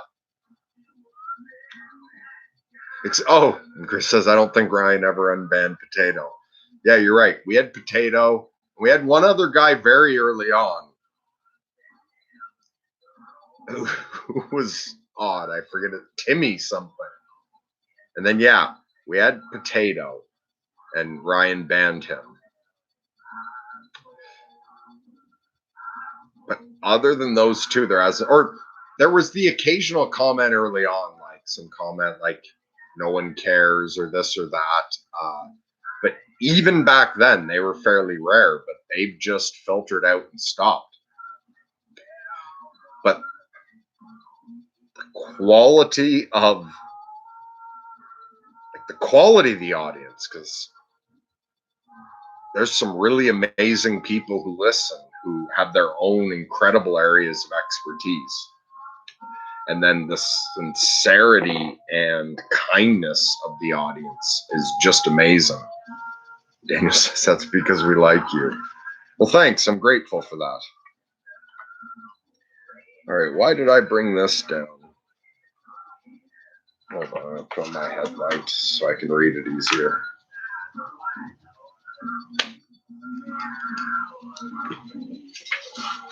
All right, so I was talking about accessing stuff through psychosis or through your imagination. And so I thought this one Swamp Thing issue at one point made just an incredible. It's like Peterson says, sometimes when you put an idea to a story, it's easier to remember. And when I read this the first time, I thought, oh, that's just a beautiful way of sharing this one. It's the perfect story to hang this idea off of.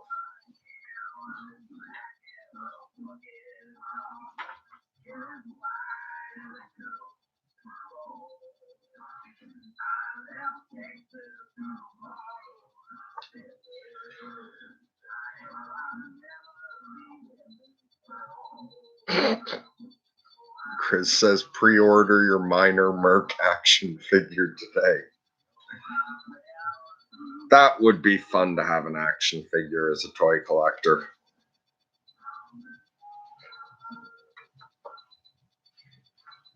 All right, it might. Okay, so this is an opportunity to just have a moment of peace and quiet with your own thoughts while I see if I can find what it was I was looking for.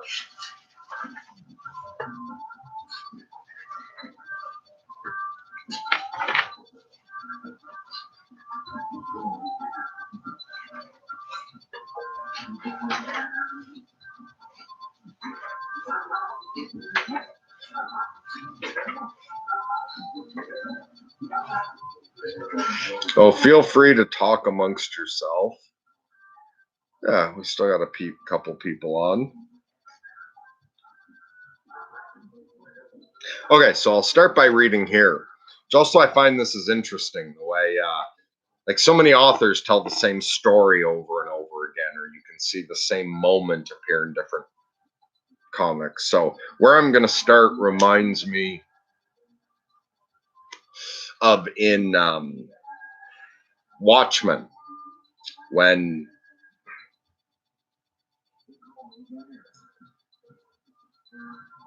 Dr. Manhattan gets sick of humanity and goes away to Mars. And in that one, he talks about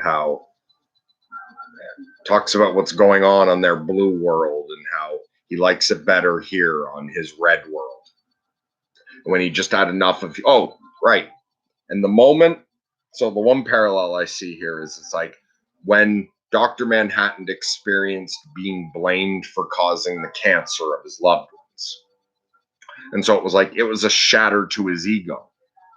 It's the moment of you're not what you thought you were. You're actually a danger to those around you. And people are questioning him on that. That's just, it's enough. Okay, that's it. I'm leaving this world. I'm going somewhere else and connecting to something else. So in the previous issue of Swamp Thing, he had just found out that up to this point, he thought he was Alec Holland. He thought he was the scientist that died in the swamp. But what he just found out is that he's actually the plant matter that absorbed the consciousness of Alec Holland.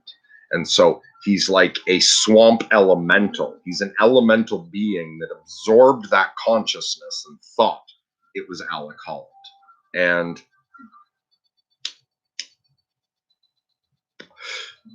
after that, he just can't take it anymore. And he decides, like, that's it. I can't handle this world aside from all the other violence and everything. And so he lays back and lets himself root into the ground. And it starts by saying, there is a red and angry world. Red things happen there. The world eats your wife, eats your friends, eats all the things that make you human. And you become a monster. And the world just keeps on eating. I couldn't take that, being eaten. I couldn't take the red world, so I walked out. Somewhere quiet, somewhere green and timeless. And what you see is him rooting himself, and now you see his consciousness entering down into the microscopic world, like the roots and everything. So somewhere green, somewhere time and timeless. I drift the cellular landscape stretching beneath me, eerie, silent, beautiful. My awareness expanding out through the forgotten root systems. Am I at peace? Am I happy? Oh, yes. And yet, there's a sense of something foreign among the green. Something's wrong. I search for it, mind feeling its way through the filaments and fibers. And then it cuts to a shot of the Floronic man killing people. There's something cold and ugly brushing against me. Black images congealing like tar. There's the creaking of boughs, an Adidas sneaker twirling in the hot breeze. There's something that walks the deserted night road towards the sleeping towns, something that rustles. There is another mind in the green. So the green is just this beautifully peaceful area of plant consciousness. But Swamp Thing finds it's not just him in there. So there's another mind in the green. It crawls. It crawls like cancer, painting everything with the sticky darkness of old blood. I feel a name. Woodrew. Woodrew. Who is Woodrew? Did I know him once back in the red world? I forget. I forget so much. I remember a man who drank. What was his name? Not Woodrow. Okay, and then I'm going to jump ahead a bit.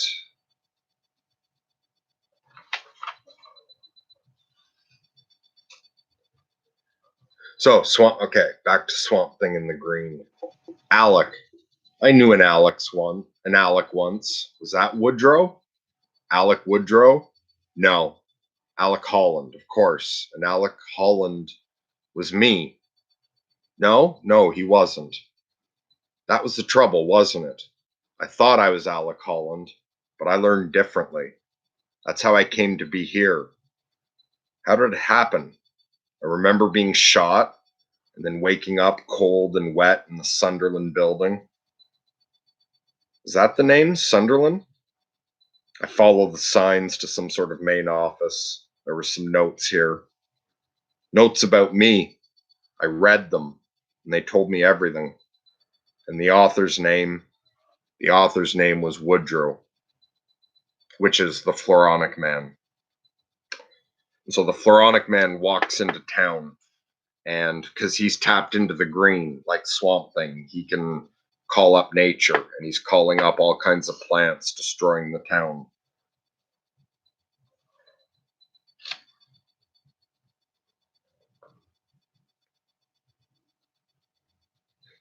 He sets the town on fire. Okay, and back to Swamp Thing. It was Woodrow's name, his name on the last notes, his mind in the green. It is Woodrow who's done this, all of this. Woodrow. He took my humanity away from me, caused so much agony. When I thought the agony was over, that I'd found peace, he tainted that as well. Woodrow. They wouldn't let me be a human, and I became a monster. But they wouldn't let me be a monster, so I became a plant. And now you won't let me be a plant? You? Woodrow, do you have to take everything that I loved? You should have left me something. You shouldn't have forced me to give up all this. And at that, Swamp Thing pulls himself out of the ground and starts making his way back to the town. And in the meantime, the Floronic Man, because he's attacking everyone with plants. You see these scenes of everyone running outside, poisoning their lawns and chopping down their trees. And then now this is Woodrow, who's also tapped into the green. And so to me, take the green as the analogy for that magical realm, that place where you can talk to gods and encounter great energies. So he's already destroyed a bunch of this town. And this woman's pleading with him, no more, please. And the Floronic Man looks down. No more? No more? Did you say no more when you and your fellow hamburgers were stripping the land bare?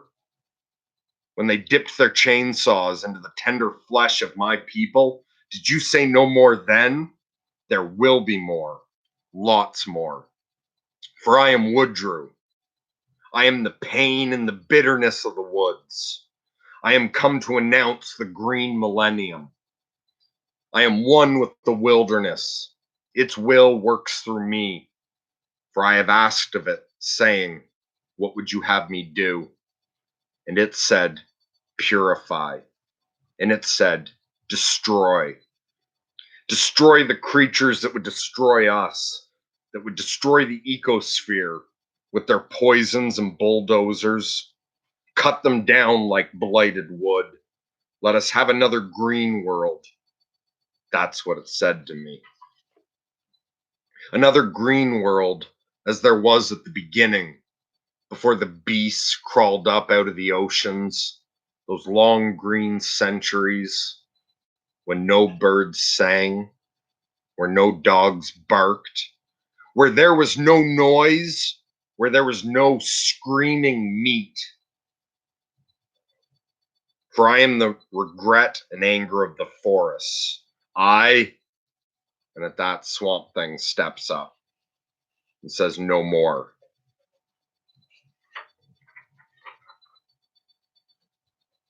And so it cuts to the next issue. The Justice League is watching a transmission of the Floronic Man. And if I didn't say before, sorry, he's also a plant being. There's nothing that you can do. It is the day. For I am Woodrow, grief and rage of the wilderness, and the veldt speaks through me, and through me is the will of the jungle known. See the revenge of the grass. You have waged bitter and undeclared war upon the green, gutting the rainforests mile after mile, day after day. But know this, The war has come home, and it is man's turn to embrace the scythe. If allowed to live, you will kill your planet. You must be removed. From 2 o'clock this morning, the world's plant life increased its production of oxygen tenfold. The first to die will be the very young and the very old, the saplings and the stumps. Those that survive will live in an atmosphere so inflammable that any flame, any spark will unleash an inferno. You will regress to the Stone Age and beyond. Within a year, you will all be dead. There's nothing you can do. It is the day. And the Justice League find there's nothing they can do about it. Back to Swamp Thing facing the Floronic Man. And the Floronic Man says, Swamp Man, Holland, but you were rooted. You had gone on to your reward, gone on to the meadows of oblivion and peace. And why did you return? Why did you return from that unless you sensed my triumph? Yes, you knew of my ascension, and you wished to share it, this moment, this glorious instance, because you were like me. It was your fibers that provided my link with the green, my stairway to this emerald throne. You are the opener of the way. Woodrue welcomes you to share his harvest. Perhaps this one. He's pointing at a girl he's got tied up in vines. She's my gift, her life an offering to my brother, my mentor, you, the swamp god. Her life. Take it. And Swamp Thing bashes him, releases the girl. Woodrue starts getting up. Traitor. They start fighting back and forth.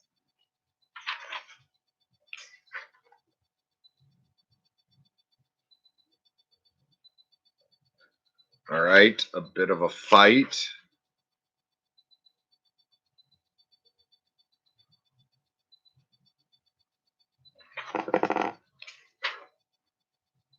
Okay. Fight goes on for a while. Floronic Man's injured, arm broken, talking to Swamp Thing. He says, why do you keep coming back? Why? Why do you keep coming back and hurting me? Swamp Thing says, because you are hurting the green. Me?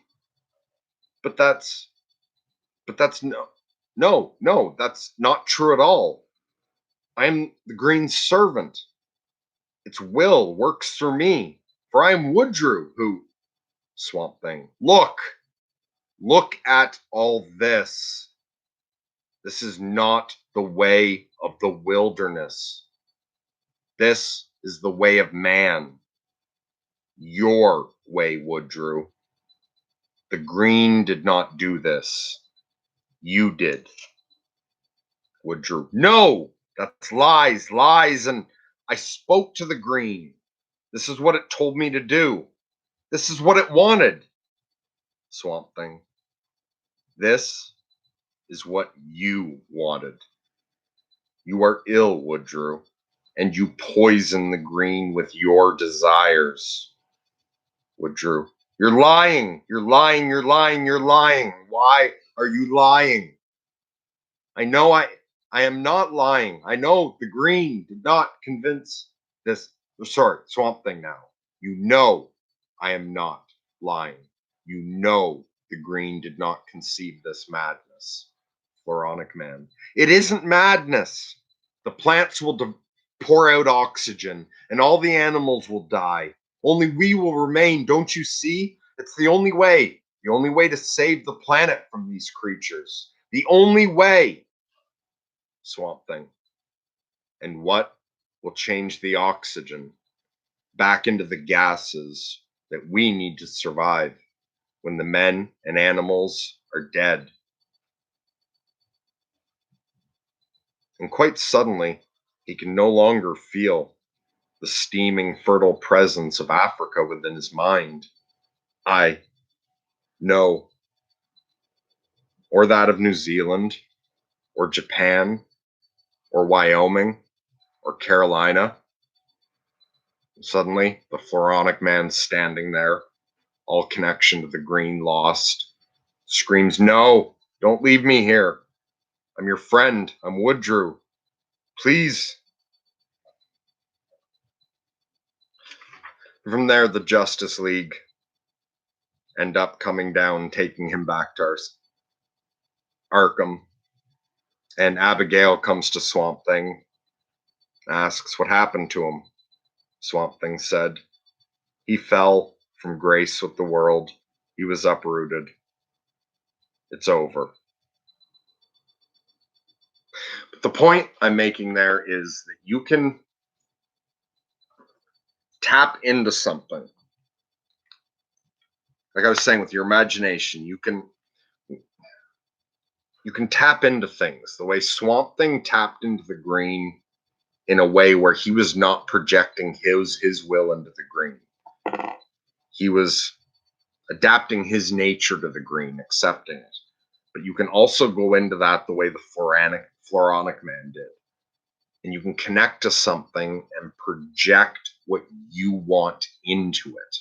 And you warp it.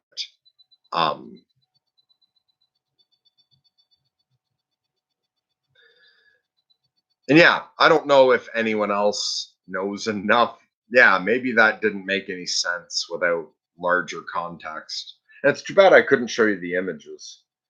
See, maybe once a day when I'm more savvy with all this, I could do some readings from some Swamp Thing powerful moments, but where I actually show the art. 'Cause the art's incredible.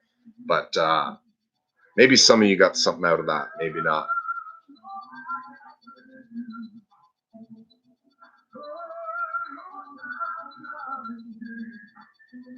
Shane said, the old potato legends of yore.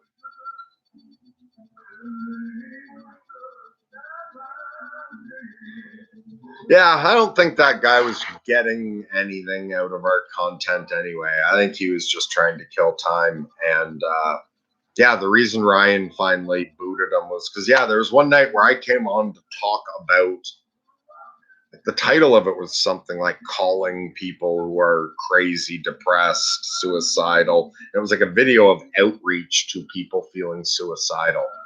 And he started making inappropriate jokes. And I just thought, and yeah, me and Ryan talked about it after. And what we really thought was like, the point of that was to create a space where maybe some other people who are also feeling suicidal could speak up and get some support. And we just felt that Potato had ruined that atmosphere of it. And so because of that, Ryan banned him. As far as I know, that's the only banning we've ever had to do. So Faustian Spirit says, thanks for sharing. More readings would be great. Yeah, and actually I've seen some other, again, I don't know what you're allowed to get away with or not, but I've seen other people like go through outlining comic plots and like showing stuff. Maybe if people were really interested, because Alan Moore's Swamp Thing is fucking top notch. Maybe I could read some full issues, and if I can get a better camera where, I can just put the issue in front of me, and so that you can see the art while I read the issues to you. If that's something some people would enjoy, maybe I can do that in the future. All right, Grizz tapped out. It's gotten too late for him. And look at that. Yeah, we're almost up to 2 hours now. So good night, Grizz.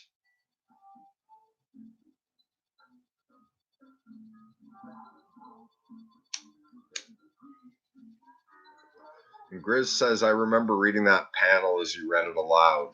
I went through those like 30 years ago, if I'm remembering right. Fuck, we are getting old. And yeah, that comic's like 36 years old, so it could have been 30 years old. I had just one issue of Swamp Thing when I was a kid.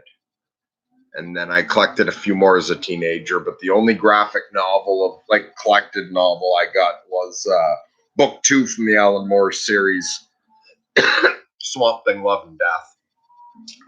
So I'd read that, and I'd read a few issues here and there of Alan Moore's Swamp Thing, but this is my first time going through the entire collection. And Smith says, that was great. I haven't been read to in forever. I really enjoyed that. Awesome. And yeah, good to see you, Anne. It's always a pleasure when you turn up. Okay, good. Glad you guys enjoyed that. Programmers 10 is heading off to sleep. Says thanks for streaming and reading that story for us. Okay, cool. Yeah, so maybe some, because I skipped, maybe some other time I could go through some full issues every now and then. Another problem I also have is I don't know what it is I'm really allowed to do or not. How much can you read out of a book? But then again, there's all kinds of stuff all over YouTube that is just like someone posting an audio book that I'm sure they shouldn't. Fucking I don't know what I'm really allowed to do or not. Would I be allowed to read like if I wanted to do it in an issue at a time and spend a full year every now and then reading an issue of Alan Moore's Swamp Thing? Would I be allowed to do that? Okay. Woo Peed? I don't know how to pronounce your name. Sorry about that. But anyway, however you pronounce that, says, are you still sorting yourself out?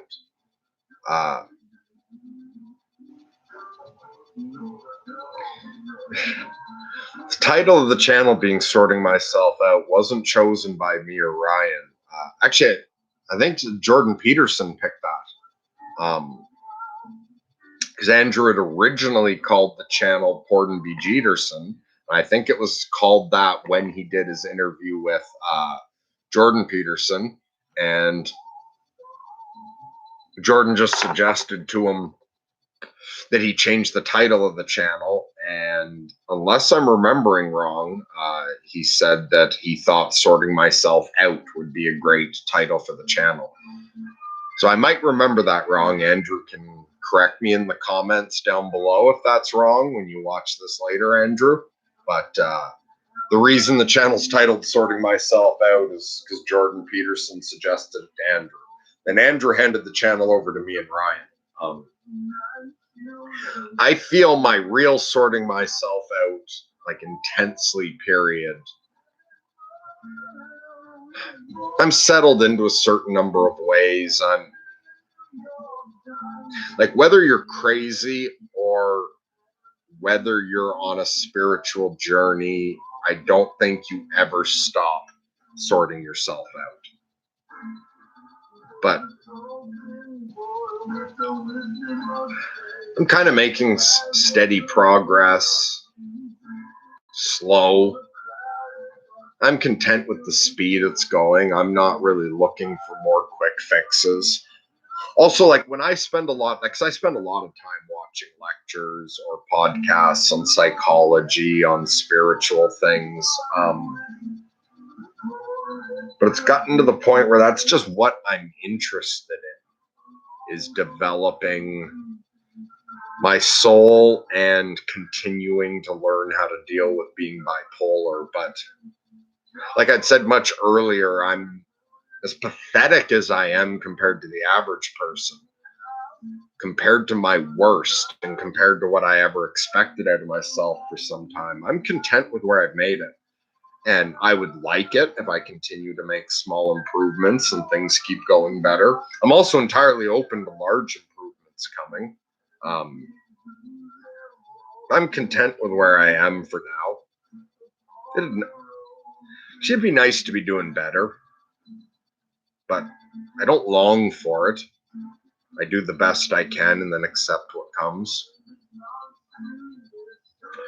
And again, name I can't pronounce, says a lot of stuff is open to the public. Yeah, there's a lot of shit in public domain. You're right that we could just do anything with. And in fact, I think like all Plato's shit is like that. And one thing I have for a long time, I would love to do a full recording of Alcibiades.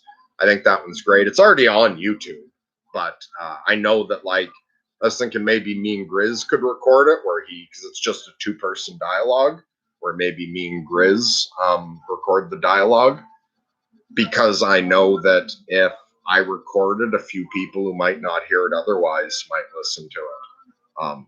I'm pretty sure that's public domain. But you're also right that there's public domain movies and shit as well. That we could always have a live viewing party sometime if we pick something public domain. Also, I mean, I've lost touch with him. I haven't talked to him in years. But I used to be good friends with Lloyd Kaufman, the president of Troma Films.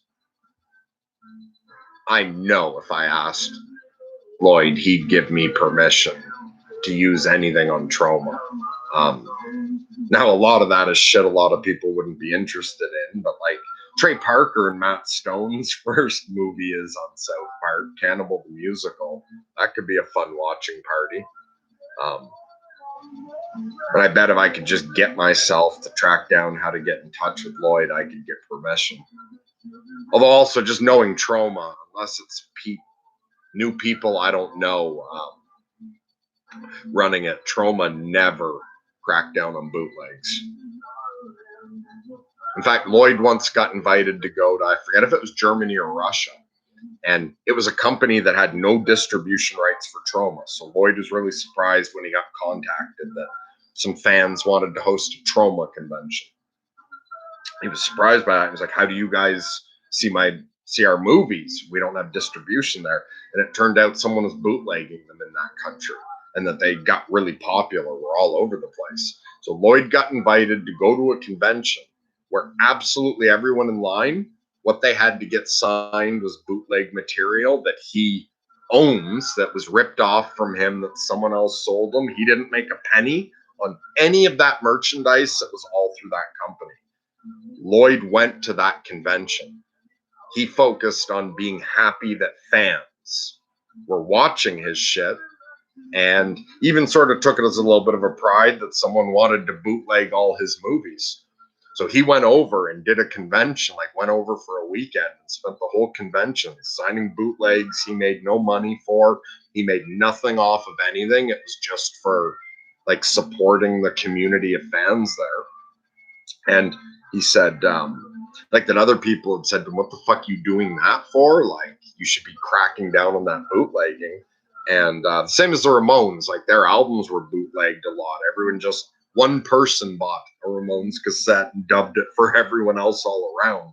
But instead of ever trying to crack down on that and being upset about it, they were just thrilled people listened. And they found that with all those bootlegs all over the place, people showed up to live shows and they could make some cash selling t-shirts. Anyway, back to Lloyd. So Lloyd went and did that just like it was out of the goodness of his heart and the fact that he really cares about fans and independent art. And the unexpected effect of that was a distribution, like one of the bigger distribution companies in that country saw the convention, went over and were like, "What's this?" And they just went straight up to Lloyd and were like, "Hey, if this many people are bootlegging your stuff, it should be being sold." And so he ended up getting a distribution deal in that country for the first time ever, because he not only didn't crack down on the bootlegging, but supported it. Becker says, "Good morning, my dear. I hope you're feeling well. I was feeling really lousy when I started this stream, but a combination of the sleeping pills kicking in and mellowing me out, mixed with how fucking nice everybody here is, I'm in a much better mood now than when I started. How are you doing? So since you say good morning, are you just waking up? What time zone are you in? It's 2 a.m. here for me." Daniel says, "When I saw Toxic Avenger. I was so surprised by the violence. I was like 12. Okay, yeah, that's pretty young to see Toxic Avenger. And it's funny because Toxic Avenger got made into a Marvel comic because Lloyd was good friends with Stan Lee. They made a Marvel comic called Toxic Crusaders. And then that got picked up as a Saturday morning kids cartoon. And Toxic Crusaders, like that whole 80s Saturday morning kids cartoon selling kids toys. So they took the Toxic Avenger and made him green and added all these silly cartoon characters. And there's a whole environmental message to that cartoon. But how fucking weird is it to make a kids cartoon based off the Toxic Avenger, which has like head crushing scenes, a dog getting shot, drugs and boobs, just raunchy humor. But I didn't see Toxic Avenger until I was 16. And when I saw it at 16, I fell in love with Troma instantly. So if you ever see Poultrygeist, Night of the Living Dead, I'm in there. I don't have a line. I had one line, but it got edited out. But I play a protester, and I had the big red mohawk back there. So you'll see me in the background all the time with a big red mohawk in with the protesters, and then I get turned into a chicken zombie. And so I had the full makeup and shit. I got to kill someone. So there's one scene where I rip out someone's spine and I hold it up, like kind of like the Predator, like reference to that Predator scene where he rips up a spine and holds it out. And then I crow. Then shortly after that, I get shot dead by Lloyd Kaufman. So I got to kill someone in the movie, and I got not only killed, but Lloyd shot me. And on that movie, I worked doing special effects, makeup, and security, and a number of other things. I was in Buffalo for 2 months doing that. And Lloyd Kaufman is such a sweet guy. Like anyone into Troma knows him. His whole, like his super goofy, pun-filled personality is totally like a mode he goes into to deal with like press. And he has a certain amount of anxiety about appearing. And so the Lloyd Kaufman you see in all the DVD extras and in interviews and in conventions is not the real Lloyd. The real Lloyd's incredibly sweet. And he's a great guy to hang around. Jane says, good seeing you. And Merc, I'm no measure of greatness, but you honestly are not average and not bad to listen to at all. Well, good. I'm glad I'm not wasting anybody's time and that people get something out of this. Yeah, I'm definitely not average.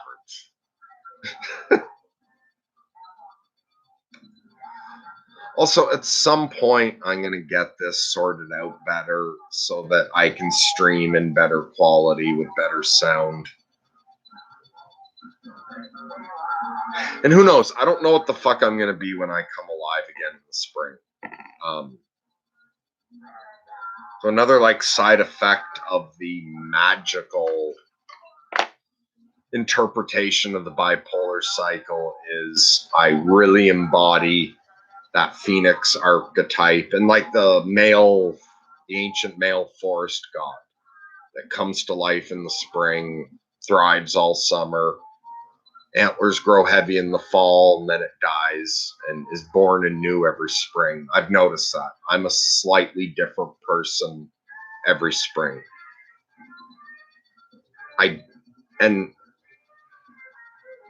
So I never know what I'm going to be later. So the way I am in these streams could stay roughly the same for a while. Or maybe this spring when I come out of my mania there, or start coming into my mania, there will be some change in me that I don't know what it is, but maybe one day I'll be coming on doing live streams that are well prepared with all kinds of content. Yeah, I don't know what the fuck future versions of me will be. Right, and Grizz put the Discord link, by the way, if anyone wants to. Yeah, so get into Discord. If there's some great conversations that go on there, but if for no other reason than because if we start doing private parties, we'll be arranging that through Discord. What was I saying? Anyway, but it's nice to know that even when I'm at my worst and unprepared, people are getting something out of this. Okay, so it's 7 a.m. in Edinburgh, Scotland, UK. I'm absolutely fine enjoying my wee one's winter break. Oh, well, that's great.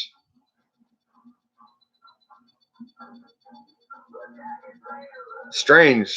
You're talking to people all over the world like this. Like, it is such a different vibe at 2 in the morning than at 7 a.m. So you're in my future. You're 5 years in the future.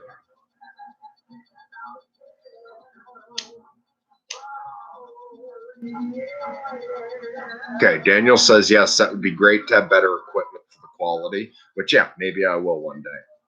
But the substance in the video goes mainly beyond appearances.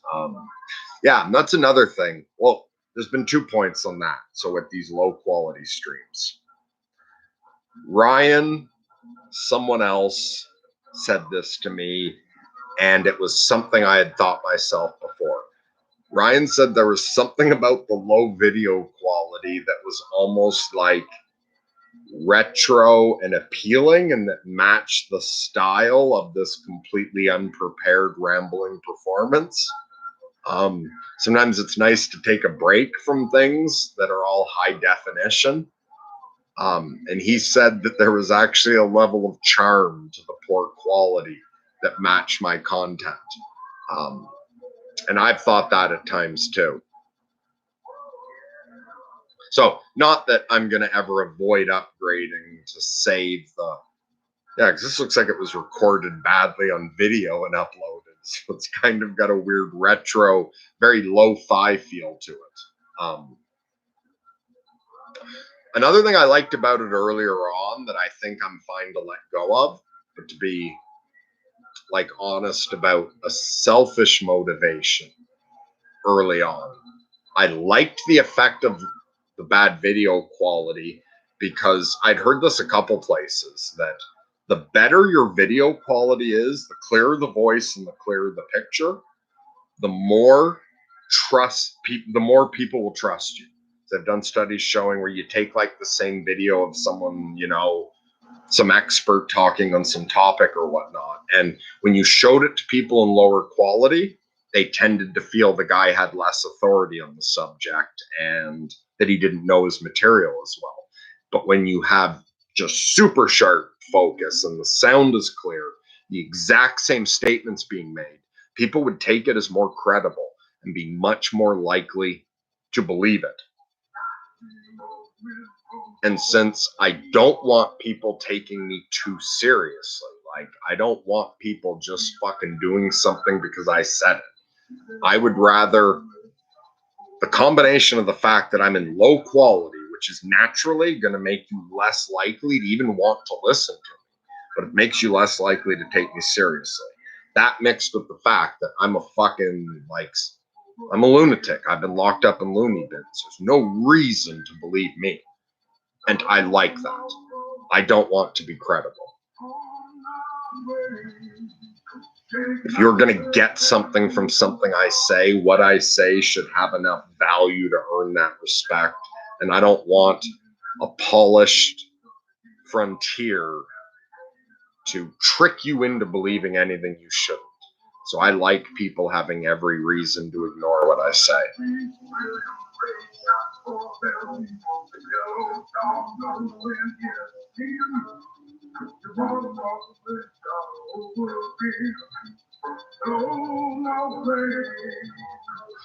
And Vacker says, if you'll have morning like mine, your future looks good, man. I'll take that if it comes. That would be a nice break. It's with my depression at the moment. For me, waking up in the morning is brutal. Because it's like all the depression, you know, a few worries in the back of my mind that I've got like dealing with. When I first wake up, that fucking floods me. And like a couple years ago, I was such a fucking terror to my family. Like if like yeah, years back I had a couple rough winters that were rough for two reasons. Like it was the bipolar was fucking rough. It wasn't as under control. I wasn't as able to handle it. Especially it was before I got doing like full blown magic rituals to handle it better. So before I was doing better, and when I had a couple rough spots in winters or something really bad happened at the same time, it's I would wake up in the morning just with this suicidal faceless demon like that wears my face fucking screaming at me the moment I woke up to kill myself. And it would just, I would get out of bed just fighting the urge to break windows, to kill myself, to all kinds of shit. And back then, I was also like, when that shit happened, it's like when a lot of this horrible shit comes in, it wants you to go blame other people for it. Like, it's not your fault. Remember what so and so did, and remember this, and remember that. And so it gets like self-righteous and projects everything outwards. And so it used to be that after I woke up, I'd be in just a fucking rage or like, and couldn't control myself. And I would just, when I got up, I'd be phoning my parents or phoning the person I'm having trouble with, just screaming at them like, someone's got to help me with this, or you've got to. So yeah, I used to be a fucking terror to people around me during a couple bad times. And I'm sure when the phone rang, they were just, oh God, do we have to deal with this now? But now it's like, I wake up, whatever it is, it settles in. I've been working on this so long that even half awake, within 1 or 2 seconds, I manage to get that mindfulness, take that step back. Like, whoa, I am in an intense state. Notice all the fucking insane, suicidal, or malicious thoughts going through my head, and instantly be like, these are not me. You know, the whole Sam Harris thing. Separate myself from it. Remove all the story and blame from it.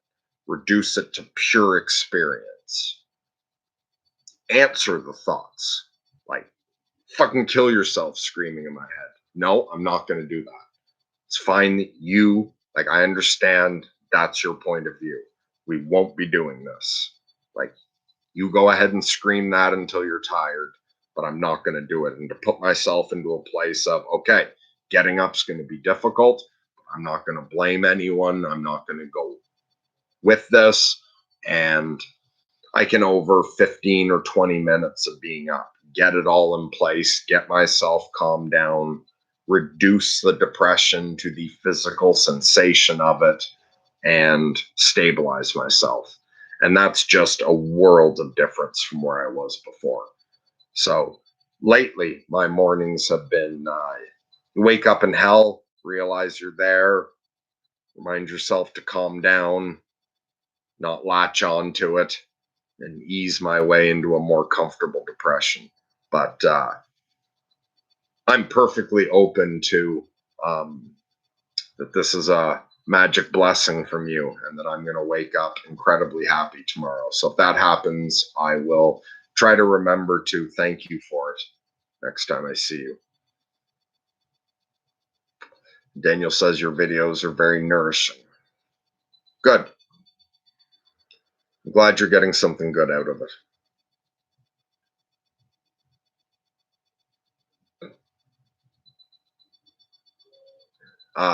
Regarding your diet, do you eat vegetables and fruit regularly? At the moment, no, I'm not eating healthy. I have I've experimented with eating healthy. I have never found diet makes a big difference for me personally. Maybe I've never stuck with it long enough, but for me, diet has never helped with my mood at all. And so, yeah, I'm not even going to say what I eat because I don't want to encourage anyone else to eat any less healthy. Now, this having spoken earlier, did I summon something? Because didn't I say earlier that the channel's been incredibly troll free for a long time? And now we have someone named Trolling Revolution. This comment says, warning, do not delete. You are chat number 987 targeted. All your IP addresses and login info are being transferred into our server. Long live President Donald Trump and the trolling revolution. Oh, Chris deleted it.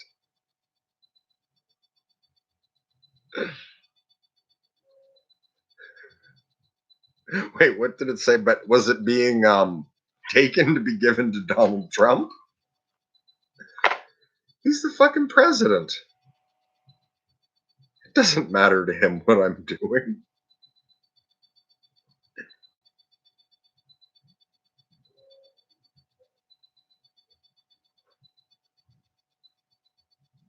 And that's one thing when, like, I know lots of people into all kinds of conspiracies and stuff like that. And yeah, like I know, oh, I don't know how much, but I know our information goes all over the fucking place. And obviously, everything I say on here can go anywhere. But whatever kind of cabals or dark groups run things, whoever's gathering information, I just don't think anybody gives a shit about me. I am just some fucking lunatic that comes online and tries to help. Just talks to people. I don't matter to the world. I'm on disability. I'm no economic force. I'm no fucking danger to anyone. I am not important enough in any way for any group to keep tabs on me. Unless it was a group that believed in magic. Now, on the other hand, because I'm thinking, yeah, I'm a fucking lunatic who thinks he talks to an angel and does magic. So anyone who's any government agency that is obviously from the atheistic perspective, like I am fucking harmless because my magic's obviously all a delusion. On the other hand, if there was some secret cabal that did believe in magic and whatnot. And I've encountered a number of people from like people who've taken magic seriously, a couple pretty serious witches, a couple pretty serious, and they always recognize it in me before I say anything. So my theory is anyone who doesn't believe in magic will think I'm harmless and not worth keeping tabs on. Like I'm just a fucking hermit. Um, And if you do believe in magic, I think you would leave me alone. My angel's a heavy hitter, and since I'm not causing problems for any other magic organization, I am certainly not worth the trouble. Because if that's real, I've got very big friends.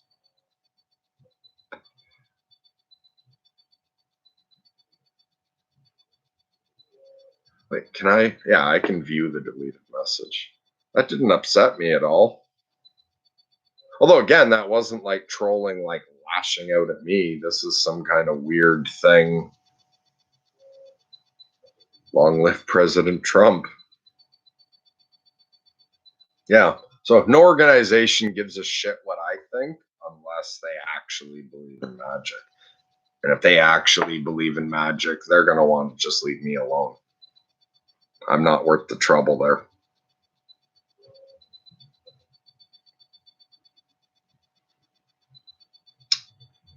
Hey, Chris. Good to see you.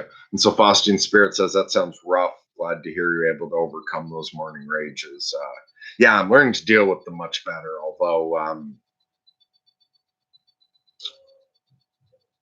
twice this winter it was quite difficult and kind of fucked up a whole day. Twice this winter, I dropped the ball getting it under control.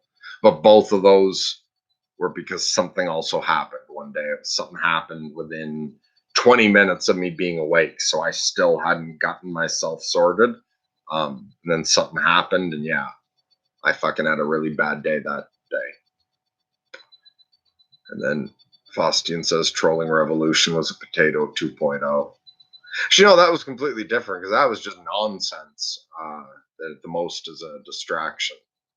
I don't give a shit about that kind of thing. Like it's fine, Grizz took that down, but I wouldn't have cared if he didn't. The way we felt the potato across the line was he was putting people down. Like when I referenced how, some people deal with their depression, or, when they're feeling suicidal, do this. And he would write like, oh, that's stupid. No one should.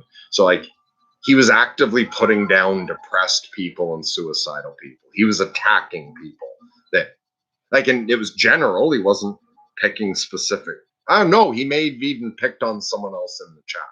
And so that's when we considered over the line, was he was picking on individual types of people or individuals, and specifically in the context of people dealing with suicidal depression. So to me, someone rambling about Trump or some other nonsense, that's not harmful. But I don't want shit in the comments because I get pretty open about some pretty difficult stuff. And so if someone else who's bipolar or schizophrenic or just depressed is watching, and like to listen to that kind of thing, you really open up your heart as well. And we just don't want anyone like that who connects to something I'm saying, is in a vulnerable state, and then looks over and sees something bitingly hurtful.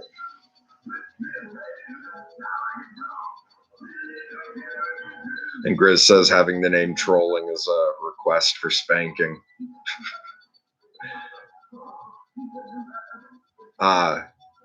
No, and I'm not. Okay, and then you said there's a room in Discord to complain about my abuse of power. I'm not arguing that was an abuse of power, because that was total nonsense. Like, that had nothing to do with anything. I'm fine with you doing that. I also would have been fine with you leaving it out.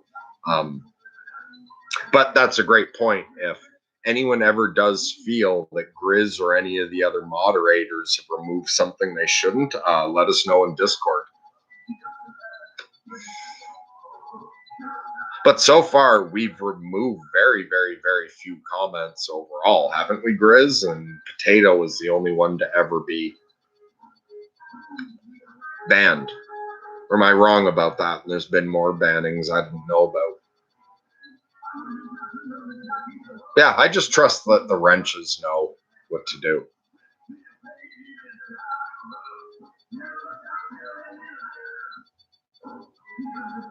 So we still got 11 people on. And Grizz says that's the only thing I remember doing right there. No, I thought I remembered once I did a stream where you took a couple down and you said that was, and then after you messaged me, I think maybe saying that was uncomfortable. They were oddly sexual. Was that you or was that someone else with a wrench? Someone once in one of my streams took some comments down and then after said it was, they were writing oddly sexual things. That just came to mind.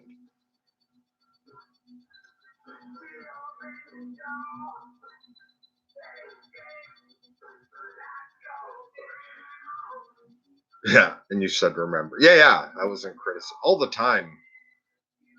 People ask me a question and I'll say I don't remember, and then 10 minutes later, 10 instances come into my mind. So I did that stupid thing again of thinking I was going to cut it really short, and I actually went for over 2.5 hours now. Helps once the sleeping pills kick in. It makes me spacey in a way where I don't notice the time going by. So Grizz, was there anything else I should have mentioned on this stream? I don't think we have any announcements or anything. But recently, we hadn't been putting up much together, but me and Ryan did a couple talks recently. The one with James I thought was great. So anyone interested in Carl Jung, check out. A few days ago, I think it went up, a conversation about Carl Jung. It was me, Ryan, and James. And yeah, people check out my talk with Andrea and subscribe to her channel. She'd really appreciate it. As for things coming up, I think, yeah, we're scheduled to talk to Nolan in a while. That'll be me and Ryan. So people have that to look forward to eventually. And other than that, I don't think there's anything planned. But if, yeah, but also me and Grizz had brainstormed some other sort of like increasing community interaction with some after parties and more private discussions, maybe.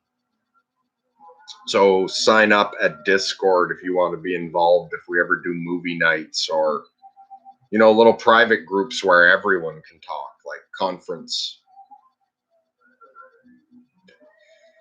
Oh, right. And if anyone's watched this far, we're eventually going to be talking about Jerusalem more in the channel. So if you want to be prepared for it, so there's no spoilers, because we're going to probably talk in depth with lots of spoilers. Anyone who thinks they might find Jerusalem interesting, now's the time to read it, because in the future we'll be doing some discussions, and yeah, maybe we can do some larger discussions if a bunch of people want to participate.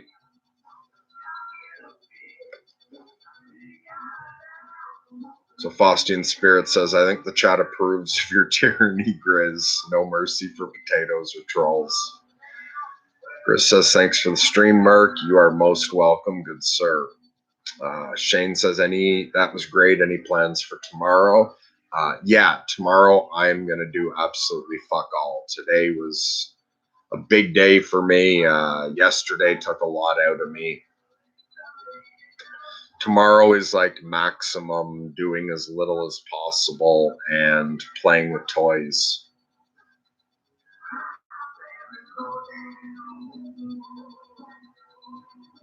All right, I'm caught up.